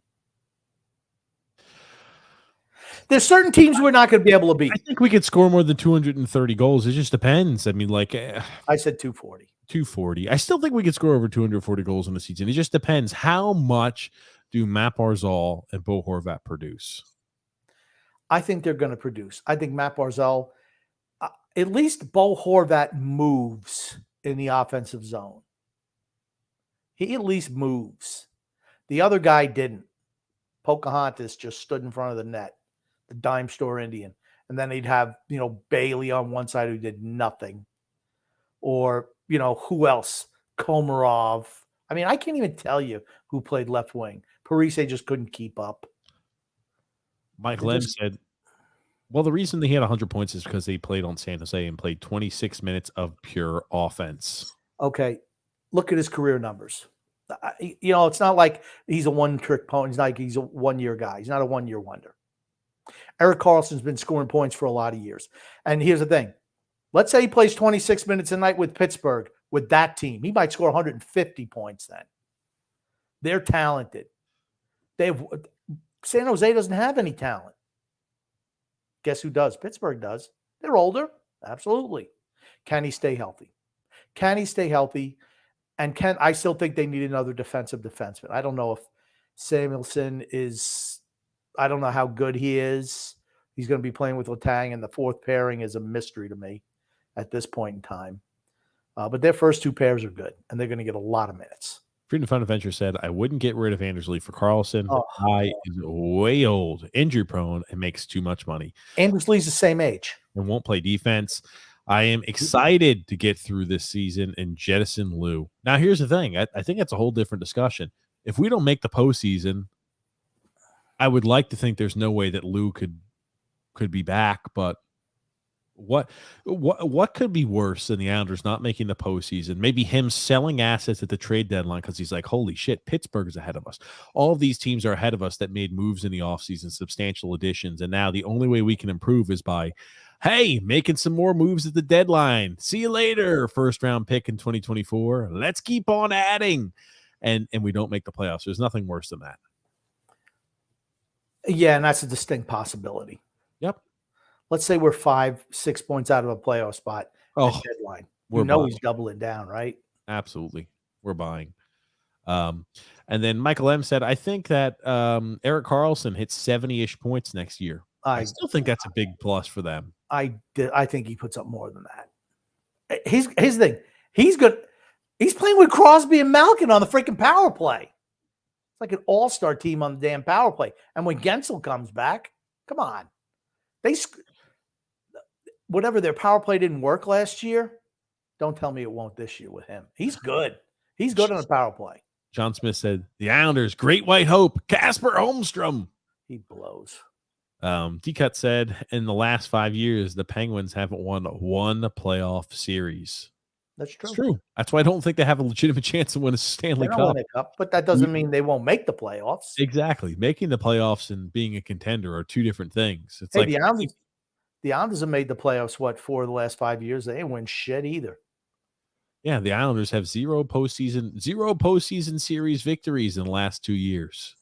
They have no banners to hang up. I think he plays 70 games. I mean, 70 games and 70 points isn't bad. Not at all. I don't think. Grumpy, I don't think he'll be doing less. D-cut, Grumpy. 23-year-old basement dwellers hang out all day and vote on Twitter polls. It seems like D-cut is angry that the poll is not going his way. D-cut was only able to vote, I don't know how many times. Stuff the ballot box. He stuffed the ballot box, but then they said no more for you. And it's just being overwhelmed by, Matty B. Oh, gracious there, Grumpy. Next comment we've got here is, if anything, Yari is going to be doing more. Going to have more to do, perhaps. I don't know. I don't like him. Now, here's the thing. He puts up good numbers, so he must be good against other teams. All I know is in a big game, I expect him to shit the bed. That's all. I don't think much of him. Gungun says, does Tony Cheese aim to please? Will he bring DJ down to his knees? No, he will not there, Gungun. And then D-Cut says here, Pitt double down on Jari. So get used to him shitting the bed for 5 more seasons. Again, I think that Pittsburgh is such a they're thinking so short term. It's kind of comical. Again, let's say we had Trottier, Bossy, Potvin, Clark Gillies at the close to the tail end. You're doubling down on that unit. Why? Because they won Stanley Cups and they're still great players.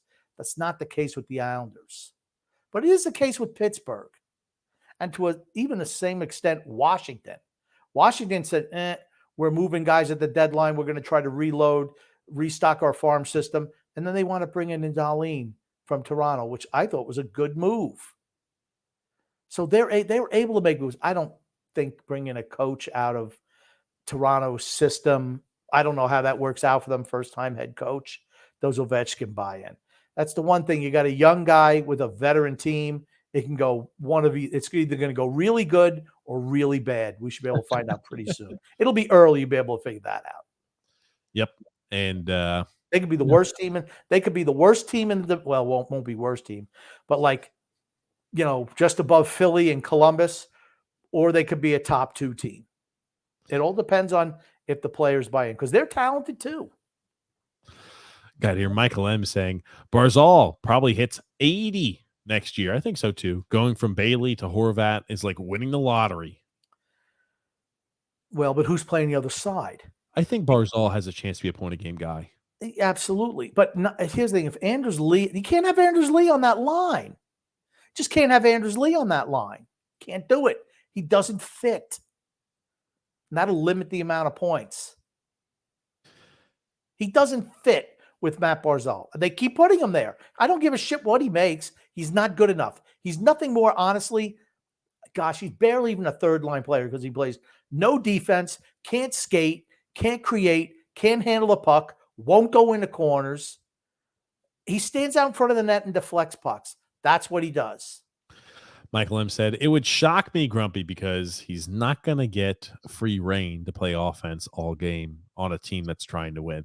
I was about to say, I could see his points dropping, Erik Karlsson, but again, I think he adds value. I think he helps their power play. I think he's a guy who still has some left in the tank. Is he the same Erik Karlsson in the prime of his career? No. But he's still, he's just coming fresh off of a Norris Trophy. Best offensive defenseman. Is a cat really a support animal, Grump? No. Cats are not support animals.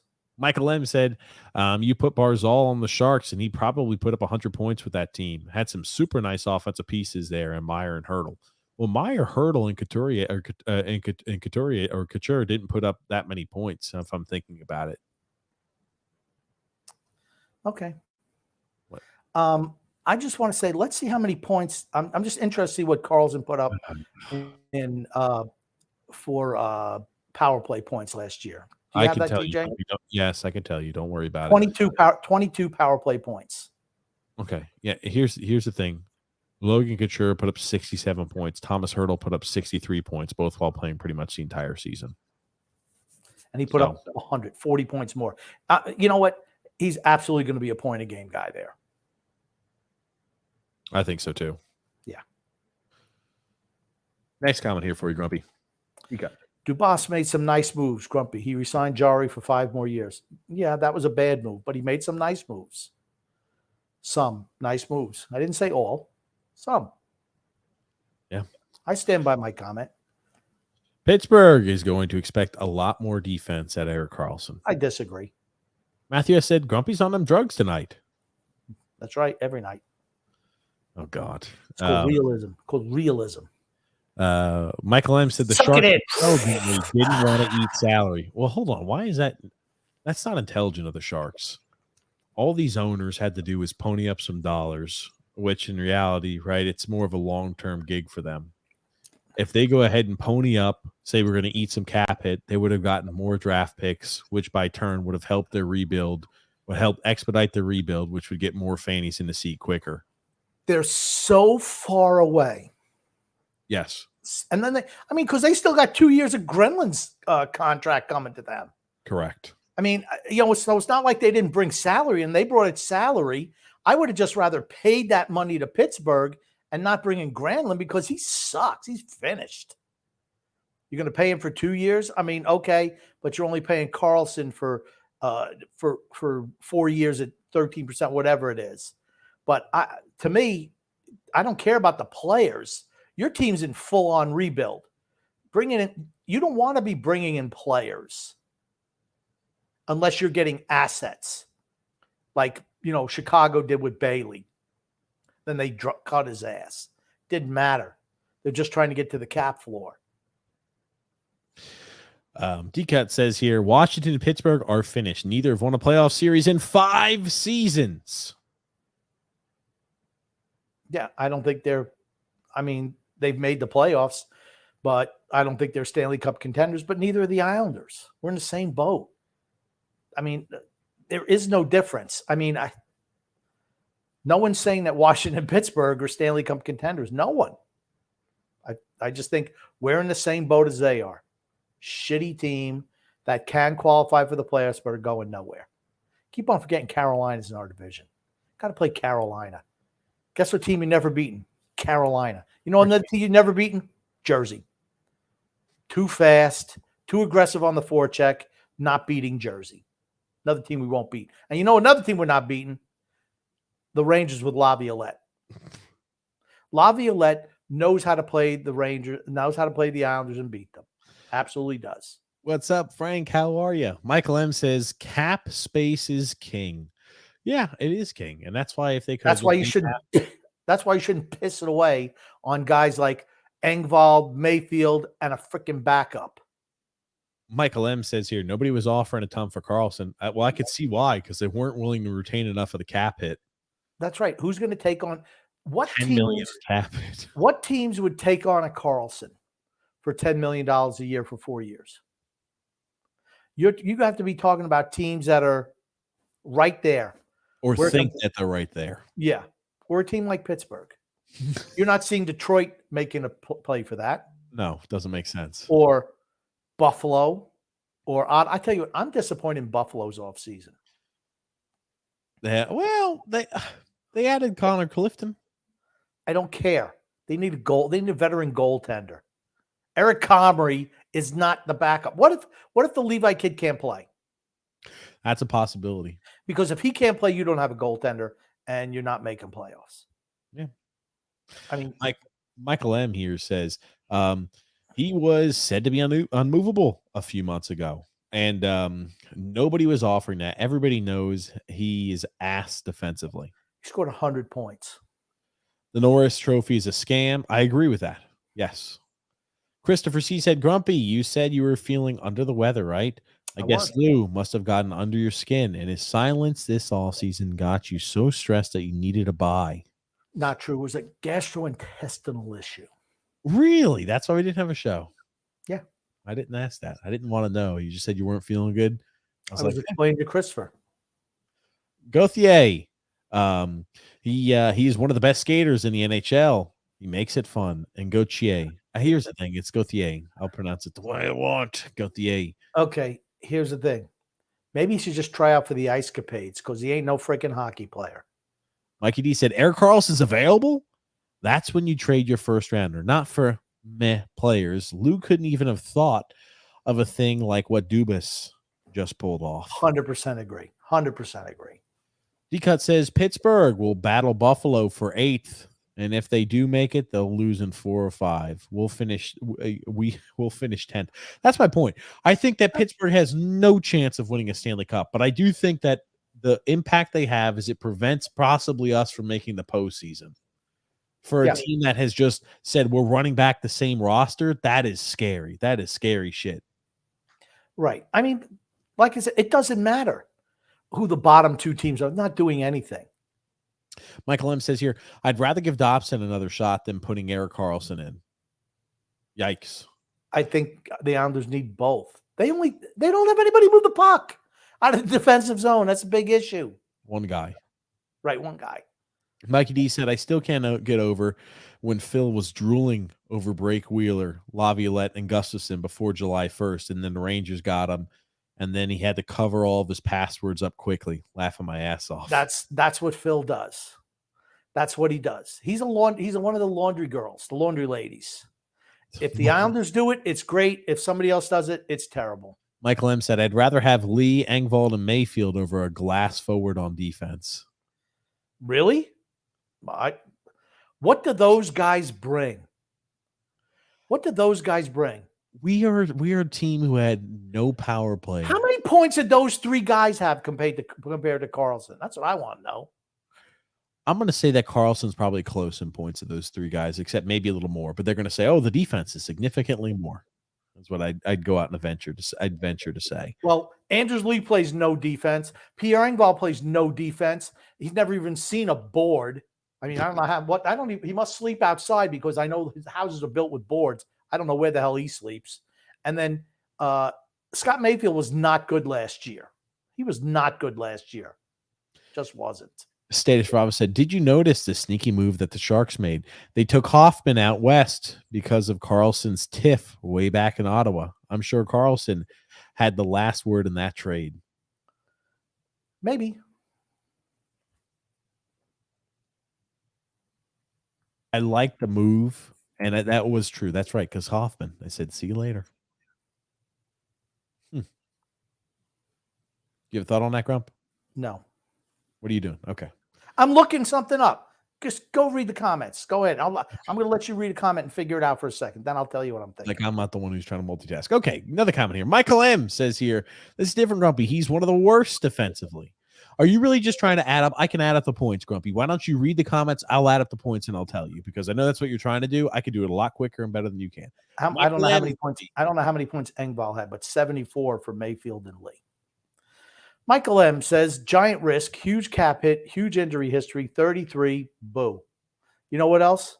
He scores. He moves the puck. He plays a modern NHL game. Maybe you're just afraid. Maybe Michael M is just afraid of, moving forward. Maybe that's what it is. He just wants to live in the past. So 30 points total there for Pierre Engvall. Erik Karlsson had a total of 104 points. 104 points compared to 101. 1 player to 3. Yeah, right. I'm going to take those 3 fucking useless ham and egger bastards over the Norris Trophy winner. Yeah. Sorry. No. Good players win championships. Ham and eggers don't. Michael M says here a giant risk, a huge cap hit, huge injury history. Okay, gotcha. Already did it. Once again, grumpy old man. We had to sign Varlamov to keep Sorokin happy 1,000%. No. BS. No. Maybe that's why you signed him the first time. He's been here 4 years. Not the second. The first time I get it, not the second time. No. Mikey D said you don't sign to make guys happy. They either take what you want. They either take what you want them to, or you say go somewhere else. Yes, talking about Varlamov. Yes, and Sorokin. Yes. D-Cut says Dubas should have never been relieved of his duties after signing. Should have been relieved of his duties after signing Jari to a 5-year, whatever his contract with a full no trade clause. Roughly a little over $5 million per year. Yeah, with a full no trade clause. I've said the same thing about our general manager before, but People keep doing it. Rick Roma said, I think the grumpy old man is dismissing the importance of the backup. Most of the teams do a 50-50 split, but even if Varlamov only plays 20 games, that's still 40 potential points, or he says 40 points. He lost all those fucking games last year. He wasn't winning games. He was losing them. You could have put anybody in there because he didn't win any games. The Islanders made the playoffs by 2 points last year. Yeah, after the trade deadline, he won 0 games, and I think had 0 points. He didn't even lose an overtime game. He lost all of his games in regulation, and the three games he played. Could have put me in that. Could have put TJ in that. Didn't matter. He's a freaking backup. He's a backup. You don't pay backups $3 million a year, 2.7. You just don't do it. It's dumb. It's dumb. Mikey D said, I think Islanders Twitter was hating the Penguin side of the trade because they had to get behind Phil's fiction jealousy on Kyle Dubas. Yes, Phil is mad that he isn't the nerdy general manager in the NHL, so his group of followers unite. All I'll say is this. Phil is batting 1,000. He's wrong every single time. He's never right. What's up, James F? How never freaking ever. Gungun says anything that Hextall touches turns to doo-doo. On point or a bit off the mark. Spot on. Mikey D says here, the Islanders made the playoffs last year because of Tristan Jarry. Yep. True. Absolutely. True. Nick C says here, does Karlsson make the Penguins a better team? Yes. Is that what they needed? No. They didn't make the playoffs because of bad goaltending and bad defense, and Karlsson helps neither. I agree that he helps neither of those points. I'll let you respond here in a second, Grumpy. But I think what it does do is it provides them more offensive possession, more attacking zone time, and that's going to put more pressure on other teams and, by in turn, less pressure potentially on Tristan Jarry. So they're taking the strong offense is a good defense approach, the same thing that won the Colorado Avalanche their cup. But go ahead. Do they have those silly little wins above replacement things? I don't know. Perhaps. Because I guarantee you he's worth more than 1 win above replacement. That's the difference. Karlsson's going to score a goal, a couple of goals that are going to win you games in the regular season. I'm not saying the playoffs, but in the regular season, which is going to mean that you'll be able to make the playoffs. Because he's just that good. He is good. Can he stay healthy? That's a big thing. Can he stay healthy? He's absolutely going to gel with Crosby. I think it's a dream for Crosby and Malkin. Erik Karlsson's expected defensive goals above replacement is -4.3, the worst ever by a Norris winner. Erik Karlsson had 69% offensive zone start. Oh my God. Let's see here. We'll read this. Yeah, so he doesn't play in the defense. He plays in the offensive end. That's what he does. They know how to utilize him. Defensive zone faceoff. Guess who won't be there? Erik Karlsson. They got the puck in the offensive zone. Guess who's going to be there? Erik Karlsson. But you know who he's going to play him with? Instead of Ham and Eggers that he had in San Jose, he's going to play with Hall of Famers. It's going to work out for Pittsburgh. I feel he's more confident now. He's not a great defenseman, but he puts damn pucks in the net. He sets people up. 101 points for a defenseman. Yeah. Again, he outscored Brock Nelson by 30+ points. I'm trying to think here. Who the hell is the guy just last year did this for Nashville and didn't win over Cale Makar? Roman Josi. Roman Josi, thank you. I kept on wanting to say Shea Weber. That's right. Roman Josi did that. I think he helps the offensive side of the puck, and I think with the way the NHL is moving in the regular season, everything they call is little touch tap penalties. And guess what? Their guys create opportunities. Malkin, Crosby, Gensel, Russ, they create offensive opportunities. They create power play opportunities because they skate, because they create in the offensive zone. They're going to have power plays. And hey, they were a miserable power play team. Maybe having Erik Karlsson as a power play quarterback is going to add so many more goals onto their list too. Hey, when you're playing with a lead, maybe you don't have to ask your guys to be as more offensive minded when you're playing with a 2 or 3 goal lead. Mikey D said, I'm predicting this for the Metro. Carolina is going to be first with 118 points. Second is going to be here the Devils with 115 points. Wow, 115 points. The Rangers are going to be here third with 111 points. Fourth is going to be Pittsburgh with 98 points. The Islanders are going to be fifth with 95 points. I don't see any ranking changes unless maybe the Rangers and the Devils swap. Okay. Like I said, I expect Pittsburgh to absolutely make the playoffs. I think the Islanders do come in fifth in this division. Nick C says here, Karlsson struggled to score as many points when sharing time with Burns. You might see the same thing with him and Letang. Letang and him play on the same side, so they're going to play on the ice at different times. And Letang said that Karlsson would be the lead dog, and he's more than happy taking a step back to the second defense pairing. What does that tell you about Letang? Team player. Abso-freaking-lutely. Right? Like we asked a question when Parise came here, is he a team player? He absolutely was. It was a question because the way things ended in Minnesota for him, where he was not going to be a team player, but he was when he came here and joined the Islanders. Letang is a team player in Pittsburgh. Yep. That's something too I never even thought about. They traded Brett Burns away, and you saw immediate increase of point production for Erik Karlsson. Yeah, because they could not coexist on the power play. I wonder if that had an impact. It did on his production over the last few years with him and Burns. I think so, exactly, TJ. Yes. Could have been. He might even score 200 points for them next year. Ponyberg Curtis said, boys, the last podcast with Prado was on fire. Thank you there. We love having Greg on the show. And Graves was at 6 years, $4.5 million per is awful. It's an awful contract. Here's the thing. I think they're handing out awful contracts and they don't give a shit. I think the Penguins are completely transfixed on the thought that they can win a cup. Once Crosby and Malkin retire, they have zero shot. Absolutely. They go to the worst. They go to one of the worst teams in the NHL. So I think they have a very limited shot now. They could care less about how miserable the contracts are they're handing out because they want to give maybe a small chance for their Hall of Famers to have one more chance to win a cup. That's all it is. What's the difference between the Graves contract and the Mayfield contract? Really not much. A little bit more per year. Yeah, but here's the thing. Graves is 3 years younger than Mayfield. Okay. At 33, his contract is up. And, it'll be 37 when Mayfield's contract's up. Look at Ponyberg Curtis Grumpy. Look at this. But Grump, if you get Cameo, I'm unsubscribing. Oh, Grumpy. That's not very.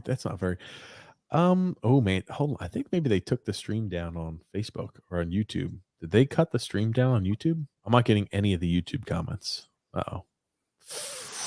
After a certain point, all the YouTube comments have cut off for like the last hour.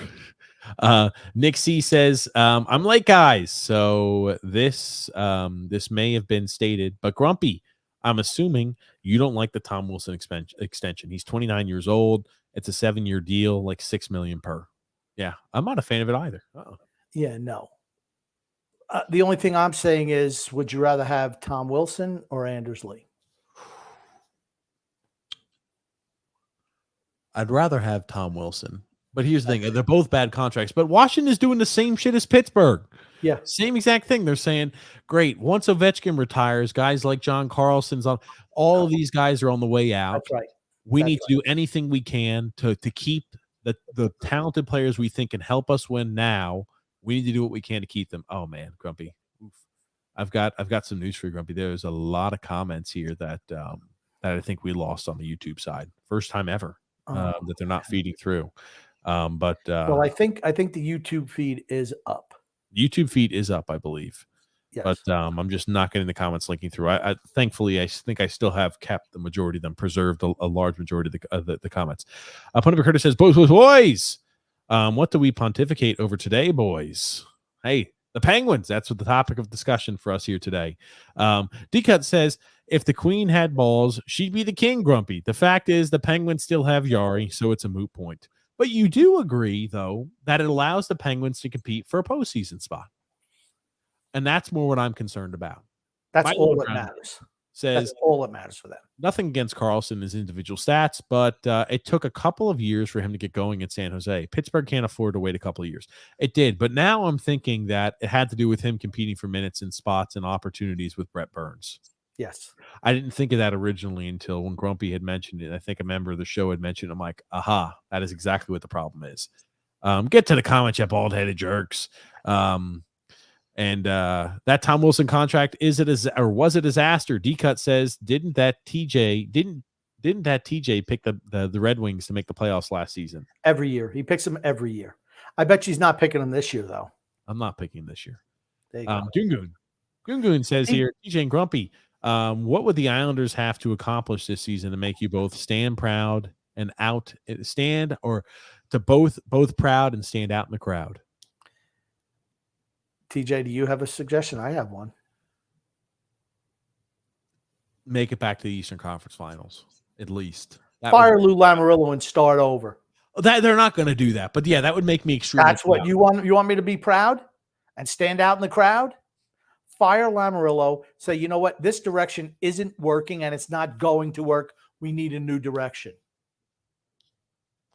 The Capitals went 2-6-2 in the last 10, yet managed to beat the Islanders once or twice in that span and almost prevented them from getting into the playoffs. Yeah, I was about to say, because the Capitals, even though they started to mail it in, they're a tough matchup against us. The Capitals play us tough.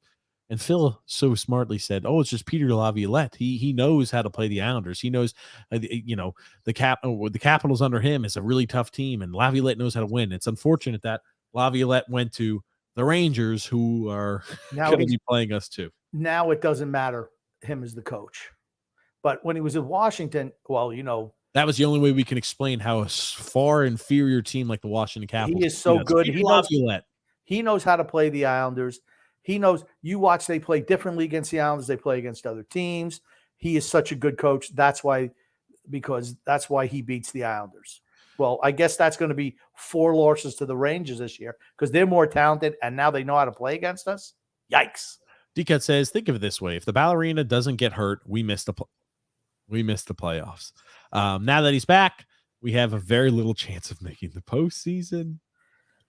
I think it's the regular ham and eggers that are all around him. That's the reason why we don't make the playoffs. Frank says, hi, I'm going to try to keep my old man alive and my teenage daughter not moody. LOL. Oh, man, that's tough ass there. Brian Jennings says here, good evening, boys. 40 games in, the Islanders will be done. Sorokin will be gassed and frustrated. I mean, you look at the money they're giving Varlamov. He should play at least, 35 games? D-Cut says CJ sells the free Raycons to give him on that they give him on eBay instead of giving Grumpy his taste. Yep, never. D-Cut says he doesn't let me wet my beak at all. Nope. D-Cut says you don't give a 65-point defenseman defensively challenged forward an 8-year, $9.1 million contract. I'll tell you, if he doesn't produce, a lot of it I think could be attributed to him not having line mates. He does have a legitimate right winger. Hopefully, they put the right left wing around him. He's the right winger. He's talking about Barzal. I'm sorry. That's right. He's moved to right wing. I still imagine him as a forward, as a center, but he's not. But now he's at a spot to where he had always in the past not had a right wing or a left winger. Now he's been moved. He's got now he's moved to the wing where he has less defensive responsibilities. Uh-huh. Hopefully that allows him to be more offensive minded, exiting the zone as well. And who will be on his left wing? That's Hudson Fasching. I want to give Hudson Fasching a chance on the first line. Why not? So I want somebody who can skate. Vinny Smith says here, Pittsburgh will trade for goalie by the trade deadline. I disagree. I don't think so either. Vinny also says, Grumpy Man, are there any untouchable guys on this team?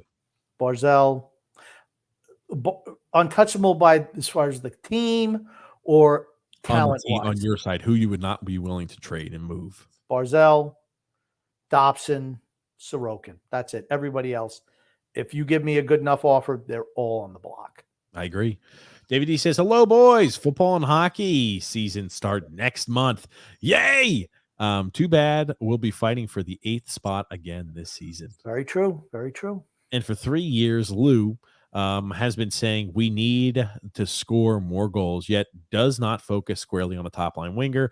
The only a plan A, no plan B. Trade. All your picks away for bottom, 3rd, and 4th liners. He's been saying that after year 1 here. Not for the last 3 years, for the last 4. Right after the first year, he's like, yep. He and Trotz came out, yep, we know we need to get more scoring. We need to add a winger, an elite winger. They came out and actually said that to the press. Michael M. said, Grumpy's too funny. He would have killed Lou for getting Erik Karlsson. Not if you moved a bunch of junk off your roster. If we moved old vets off the roster and said, well, okay, we moved a shitty piece like Andersley off the roster, I don't think you'd see as many upset about it. And here's the thing. Erik Karlsson is not enough for this team to make us a Stanley Cup contender. But if we got Erik Karlsson, I guarantee you we'd make the playoffs next year. Yeah, yes. I will say that maker. There's the same problems the same exact problems that the Capitals, the Penguins, the Islanders all share. All three of those teams are not good enough to win a Stanley Cup, but all three of those teams think they're good enough to compete for a Stanley Cup. They share the same problem, the same core problem. And if I'm a Pittsburgh fan or a Washington fan, I could understand what they do more than the Islanders.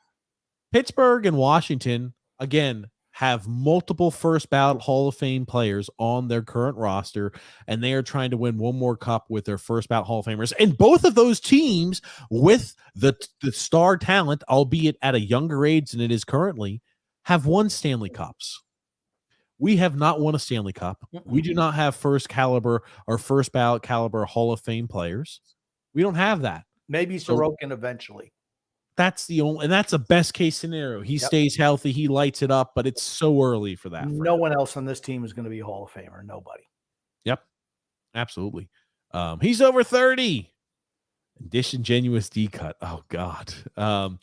We all know Barzal is not a 60 or even 70-point guy. Well, the smart ones do. Again, He's more than that. When you're playing on the helicopter line, it's tough. Yep. And then he had the worst support out of any top center in the entire league. Book it 80 points next year. I can see that. Talking about Matt Barzal, I could see him at least having 80 points. Karlsson's 5-on-5 WAR on defense was in the 0th percentile. Okay, Grumpy. But if you score 100 and give up 100, you're not doing well. I think they're okay. The entire team in San Jose just had a different mindset. San Jose sucked. Awful. They were really, the whole team was bad defensively. The whole team. Well, I think what you're going to see, he's not going to be, all right, you know who you're not putting out there in the last minute and a half of a 1-goal game with the puck in your end? You're not putting Erik Karlsson out there. But you're down a goal and you need to go ahead and make sure you have a stand or something like that. You know, you are putting out there Erik Karlsson. You need to generate offense at the end. Erik Karlsson's your guy out there. I think they're a defensive defenseman short. I've already said that. Yep. I think they're a defensive defenseman short. Michael M says, Hall of Famers, Grumpy, not one of them is under 35. That's correct. Yes, that's correct. And that's why I don't think they have a chance to win a cup. Yes. If their Hall of Famers are in their young 30s or early 30s or 29, I'd say, holy shit, watch out.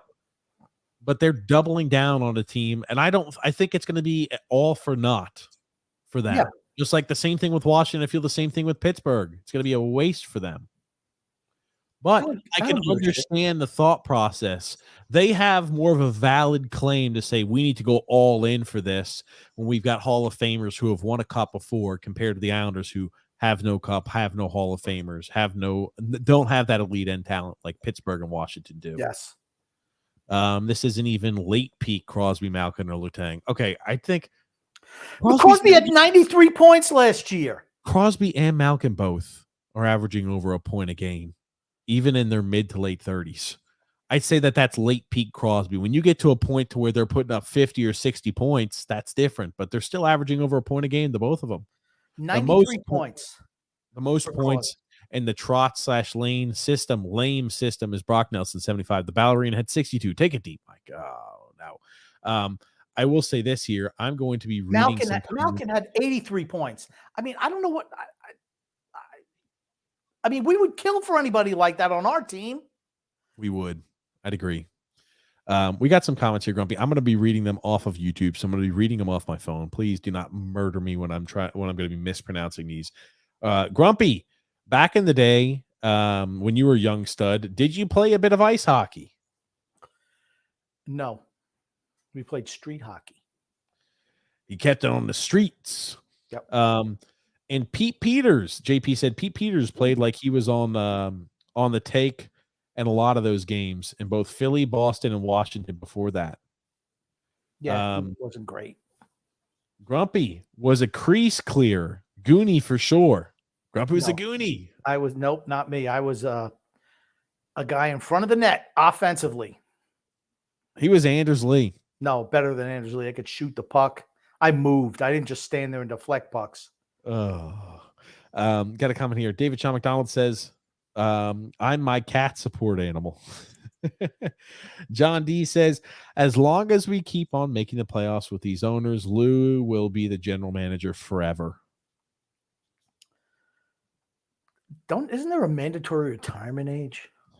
Yeah, maybe if we're lucky, Grumpy. But I'll tell you, when you're looking at what Lou's done, the purpose has been served. But here's the thing: they still will keep him. And the thing I fear the most is if we don't make the playoffs, he's still going to be there. Yikes! Yikes! Yikes! What a bad decision that would be. You know what's amazing to me?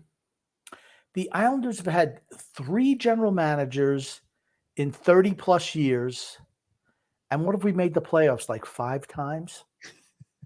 I mean, we really want performance and results, Grumpy. We're a results-driven team.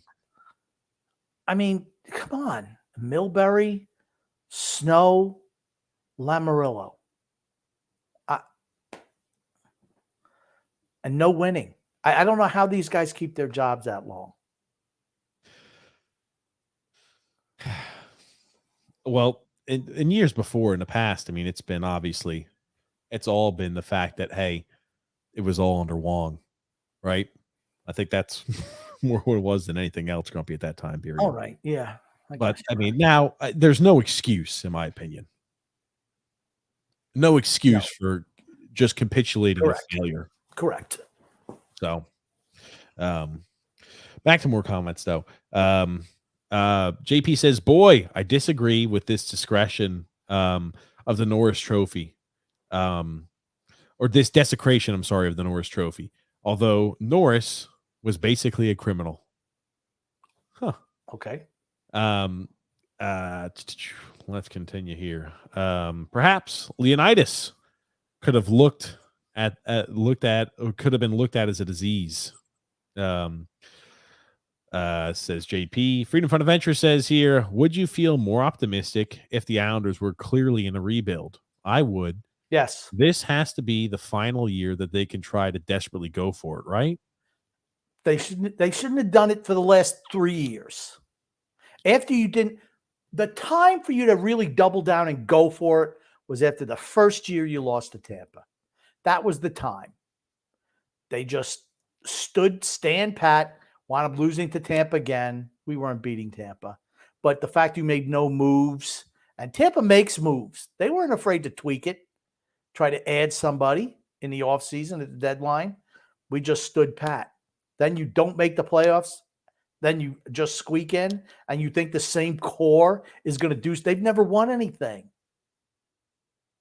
To me, it's just frustrating that they don't try to get better. They don't try to get better.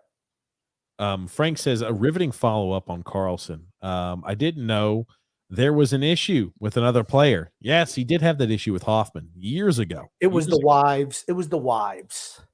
Hoffman's wives and Karlsson's wife. That's what the problem was. It wasn't the players. But of course, ladies, caddy. It trickles over to the players, but it was the wives who were squabbling. David Sean McDonald says Lou Ron Dollard is set to run it back forever. I like that one too. Yeah, they're going to change the suck roster up, or they're going to change their suck roster up at all. Beaky says, nope. I like that, JP. And when he's dead, Frank says, talking about Lou, he'll still run it back from the same freaking roster.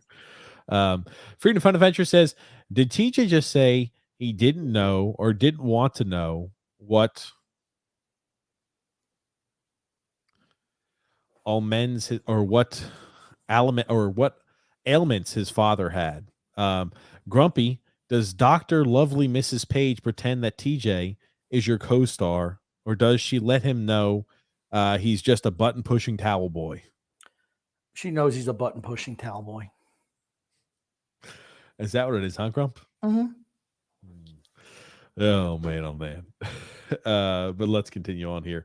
Got a comment from Gungun saying, Grumpy, how dangerous was Action Park back in the day? Very Did dangerous. you ever get injured there? No, I did not. I never even went to Action Park. What is Action Park, Grump? It was like I'm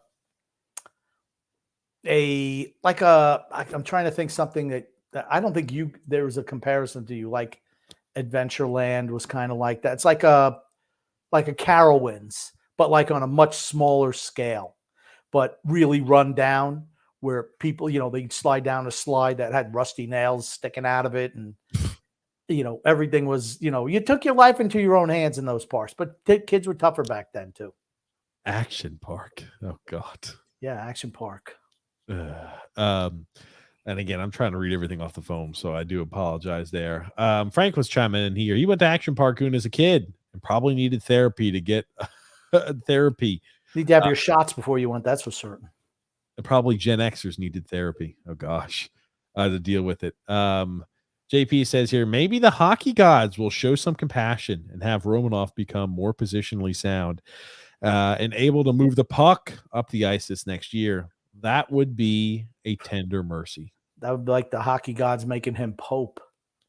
You think so, Grumpy? Being Pope? I mean, maybe he can become a little bit more defensively sound, but expecting him to become positionally sound and be a puck mover at the same time, that ain't happening. Much love from Portugal, says HP Carlos. What's up, HP? Hopefully you're doing well, man. Got the Islanders ship, says scoring 100 goals and giving up 100 on the ice isn't going to make Pittsburgh great.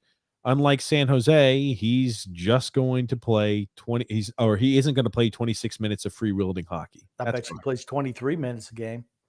I bet he plays like 22, 23 minutes a game, and I bet you it's going to be in a spot to where they don't ask him to provide as much. He's still going to provide offensively, but you're going to see he plays a little bit more defense. I just have a weird feeling that maybe he buys in a little bit when he understands that there's a chance that his team might be able to have a chance to compete. Maybe he cares a little bit more defensively than he did with the miserable San Jose Sharks. He's going to be playing 24, 25 minutes a game. He's done that his whole career, everywhere he's been. He's going to play. You want to know why he's going to play? Because he puts pucks in the net. He generates offense. He's going to play a lot. He's not going to be, well, we're going to limit his, put him out there 18 minutes because we're scared about what happens on the defensive end. No, he's going to play a shit ton. You think so? 25 minutes a game, absolutely. He and Letang both going to play 20. Those top two pairings are going to probably get 24, 25 minutes a night. The third pairing is going to get like 10, 11. That's what's going to wind up happening. All righty. Continuing on here with comments, Grumpy. Ronoff can move the puck, says Frank. He lays devastatingly big hits, and he's good at blocking. He's got good shot blocking ability. He makes teams tell him to play more defense. I truly believe he can be good, and he can bring the puck up. Islander Ship Hockey says, and this is expecting him to be healthy. He's had one healthy season since 2015, and that was last year. This is a giant splash risk for Dubas. If that crashes and burns, it will all fade away, and Grumpy will never talk about it again. That's not true. He was healthy in 1920 and 2021, the two COVID years. He was healthy. The one thing I'll say too here, he was healthy or somewhat healthy, but missing 5 to 10 games isn't like, oh, it's a huge impediment. Older defensemen are going to miss sometimes with general maintenance. It's just that simple. And, when you have another solid number 2 right defenseman who's Chris Letang, you know what, Chris, we got to ask you to step up to the number 1 role for 10 games. I think that's okay. Yeah. But yeah, can he get injured? Certainly he could. But I think they tried to make it compete for now, and I'm not sure they're that good. Think about if Letang hadn't had the stroke last year. Pittsburgh would have made playoffs. Probably. He missed how many games last year? Like 30 games? There's injuries all over the place. That's why I don't like Right, but playing. what I'm saying is, The only thing I like to say is Washington had so many, and I mean so many injuries is a little different, I believe. but people say, oh well, if he missed some game, I mean, they had no lead defenseman when Letang was out last year. They didn't have one. That's why they didn't make. I mean, they're not a great defensive team. When you take the best defenseman off of a defensively challenged team, you're going to struggle, and they did. Yeah. Grumpy, next comment here we've got is from the Islanders. Ship says Mayfield is definitely better defensively than Graves right now, and he's $1 million less. Any thought on that, Grumpy? Okay. I didn't think Mayfield was great last year. I didn't. And he's playing Mayfield, and I'm a big fan of Mayfield, but Mayfield didn't play. If he played in a wide open system, he'd look great. On a defensive team, it accentuates what he does. When we're just playing defense, that's his strength. How would he look on a team like Pittsburgh? Probably not so good. Hey, he's the second coming of Bobby Orr when he's able to play a little bit more defensively or a little bit more offensively. He has those moments of brilliance where he throws backhanders up short side right over the goalie like Vasilevsky, Hall of Fame caliber goalie. In the postseason, no less. Absolutely does. Hey, he just gets in trouble when he thinks he can do more than he should. Gungun says, if the Islanders made it further in the playoffs, would Rodgers have bravely attended a game or remained in the Rangers' lane? We'll never know. I think he probably would have attended games. I don't think he gave a shit what team he supports in New York. Okay, here's the thing. We played Carolina. We're never beating Carolina. That's true. Never. And the Islander Ship says here, I don't even like the Mayfield contract. Apparently the stream's still up. I don't know. There's some issue where it's not carrying over the YouTube comments for us right now. I have to look at it afterwards. Got here. Islander Ship says here, Lee can fart up and down the ice and still is guaranteed 25 goals. Wilson had maybe 25 points last year. Well, he's coming off injury and he had 17 points in like 20-something games. He's still around a 55 to 60 point a year guy. Yeah. Just identical to Anders Lee. And I'd say I like Tom Wilson over Anders Lee. Absolutely. He brings a lot more. He plays defense. Tom Wilson plays defense. Yep. He's a hustle guy. HB Carlos is saying the Portuguese aren't known for special wines, but they're pretty darn good. The Islanders Ship says Wilson's career high in goals is 24 goals, guys. He's coming off of a major injury. He also provides some assists, physicality that average Anders doesn't do. He plays with Alexander Ovechkin. Yes. How many goals is he going to get playing with Alexander Ovechkin? I'm sure he's going to get quite a few goals. I'm sure here's the one thing too. He's going to go ahead and create, or he's going to provide a little bit of offensive pop. He provides that physicality they need. And I think, right. We learned, hey, it sometimes just takes multiple years or at least a year for these guys to recover from knee surgery, Grumpy. So we've been told. Here's the thing. He provides space for Alexander Ovechkin because of his style. He takes a couple of bodies with him going to the front of the net, which opens things up for Ovechkin. That's where he's invaluable. Does Anders Lee do that? He don't move. He just plops his ass right in one spot. Okay, now just try to work around. Just try to work around the totem pole. That's what it is. Work around the totem pole. Christ almighty, Grumpy. Got a comment here on we got a few. Let's sprinkle in a few more Facebook comments here. We got some Kitty comments. Thank you. And I got a comment here. We got a whole bunch of arguing there about Matt Barzal. Matt Barzal can be an 80 point a year guy. It's that simple. Michael M says here, one player that has I'll let you read this here, Grumpy. One player also has an extremely high shot percentage, and the other one has an extremely low shot percentage. Follow trends, look at data, stop being disingenuous, decut. It's an analytics argument, I guess, with Barzal. Anybody who thinks that this is, I think, a big year for Matt Barzal. If he doesn't put up points with Bo Horvat, okay, I think that he's never going to put up points with the crew that they put around him.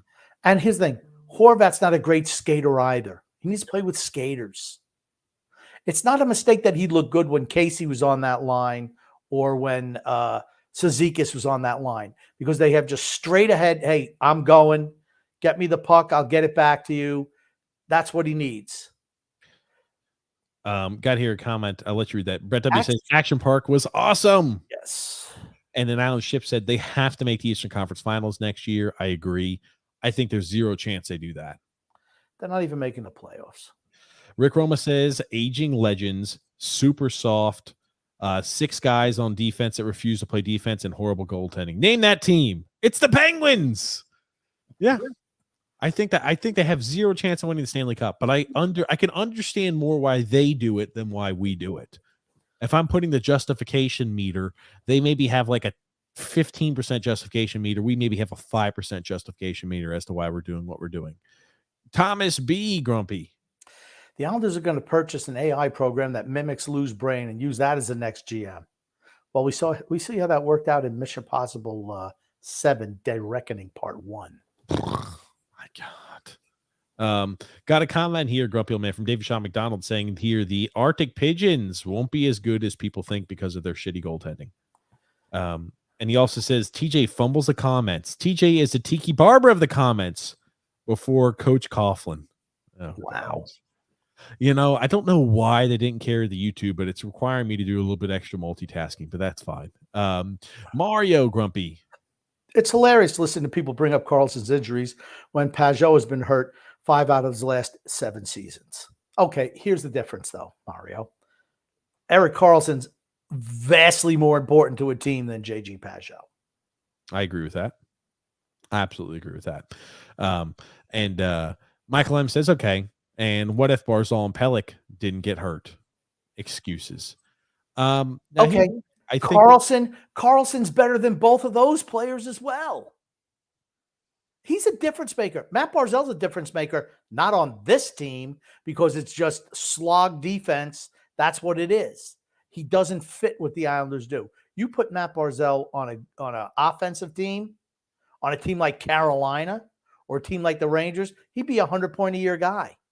No doubt about it. David Sean McDonald says Lou Ron Dullard is running it back forever. And can we just have Horvat and Barzal as the first line with 3 defensemen? Says David Sean McDonald. And then Frank says here, yeah, street hockey, Grumpy Old Man. I loved it. I also played intramurals after school in high school, and I loved it. Yeah, it was great fun. If someone is injury prone, it's Jean-Gabriel Pajot. Yeah. And Karlsson had 20 points 2 years ago, though. Okay. I don't know what the point is. The guy he scores in bunches his whole career. 1 year he had 20 points. Okay. He had 100 last year. 101. He had 22 points in 52 games. Yeah, a few years ago. Yep. He's probably battling through a foot injury. Yeah, I remember he did have that foot injury. That's right. Mario here, Grumpy. If both are, then who would you rather have? It's Karlsson. It's always Karlsson. Karlsson's a better player. Pajot 2 years left instead of $10 million. Karlsson for 4 years. Yeah, well, Pajot's a third liner, and Karlsson's a number 1 defenseman. Come on. That's why, Michael. You want to know why that comment is just not great? What it's telling me is you don't think you need talent to win in the NHL. You do. Talent wins out. He's a talent. He's a top. I mean, he's better. He'd be the best player on this team if he came here, Erik Karlsson. The best. You think so? Absolutely. Absolutely. Better than Matt Barzal. Yes. Okay. Yes. Tony McCurtis says, boys. I wish I was able to participate more in the live stream, but goddamn tired to get, but goddamn time got away from me. I hope it was a good one tonight, boys. Bring on Nicole Sherman and bring Greg back. Nicole is going to be on this Saturday. Nicole will be on with us here. And I love the Lou Ron Hubbard jokes the past podcast, by the way. Thank you. Grumpy's a creative genius. David Sean McDonald said here, I sent duplicates of past comments because of the YouTube recent blackout. Oh, okay. Gotcha. And John Smith said, "Oh my God, Adventureland! I used to go there all the time as a kid." LOL. I think you read those already. Oh, this is from John Smith. Oh, this is hold on, I am. I've heard that comment before. Action Park was Section 8 Great Adventure. I don't know. Who knows? Okay. Action Park is Jersey. Adventureland is Long Island. Yes, that's true. JP. Gotcha. Well, I'm sorry that the comments got all screwy and messed up here on YouTube. Tried my best to pull everything I could there, guys. Erik Karlsson is a number 1 defenseman on a loser. He'd be the number 1 defenseman on this team. I'd rather have Noah Dobson. Karlsson's a better player than Noah Dobson. I'd rather have Noah Dobson long term too, but short term, I think Karlsson. Karlsson's a better player. He's better than Noah Dobson. If I'm dying next year, if I die next year and I have to say I've got to pick one defenseman that's going to help us win, probably Karlsson if I'm looking for an offensive minded guy. But I mean, Dobson is close. I think that the potential for Dobson is significantly more than Karlsson, but Karlsson just won the Norris. I'm just baffled that people don't want to bring in a guy who's who's more talented than anybody on your team, and coming up with excuses why we don't want to be more talented. Let's just roll back the team of 3rd and 4th liners. That's going to get it done. Oh, stop. Come on. Michael M. Grumpy. Oh my gosh. Dobson outproduces. Yeah, I'd love that, man. I'd be freaking sitting like a pig in shit. I'll take that bet. I'll take that all day long. Oh, Grumpy. We're here at the end of the show here today, Grumpy. What do you want to say before we wrap things up here? I want to say love and laughter to everyone who listens, and even those who don't, from TJ and the Grumpy Old Man. Well, I want to say thank you, number 1, guys, for tuning into the show here today.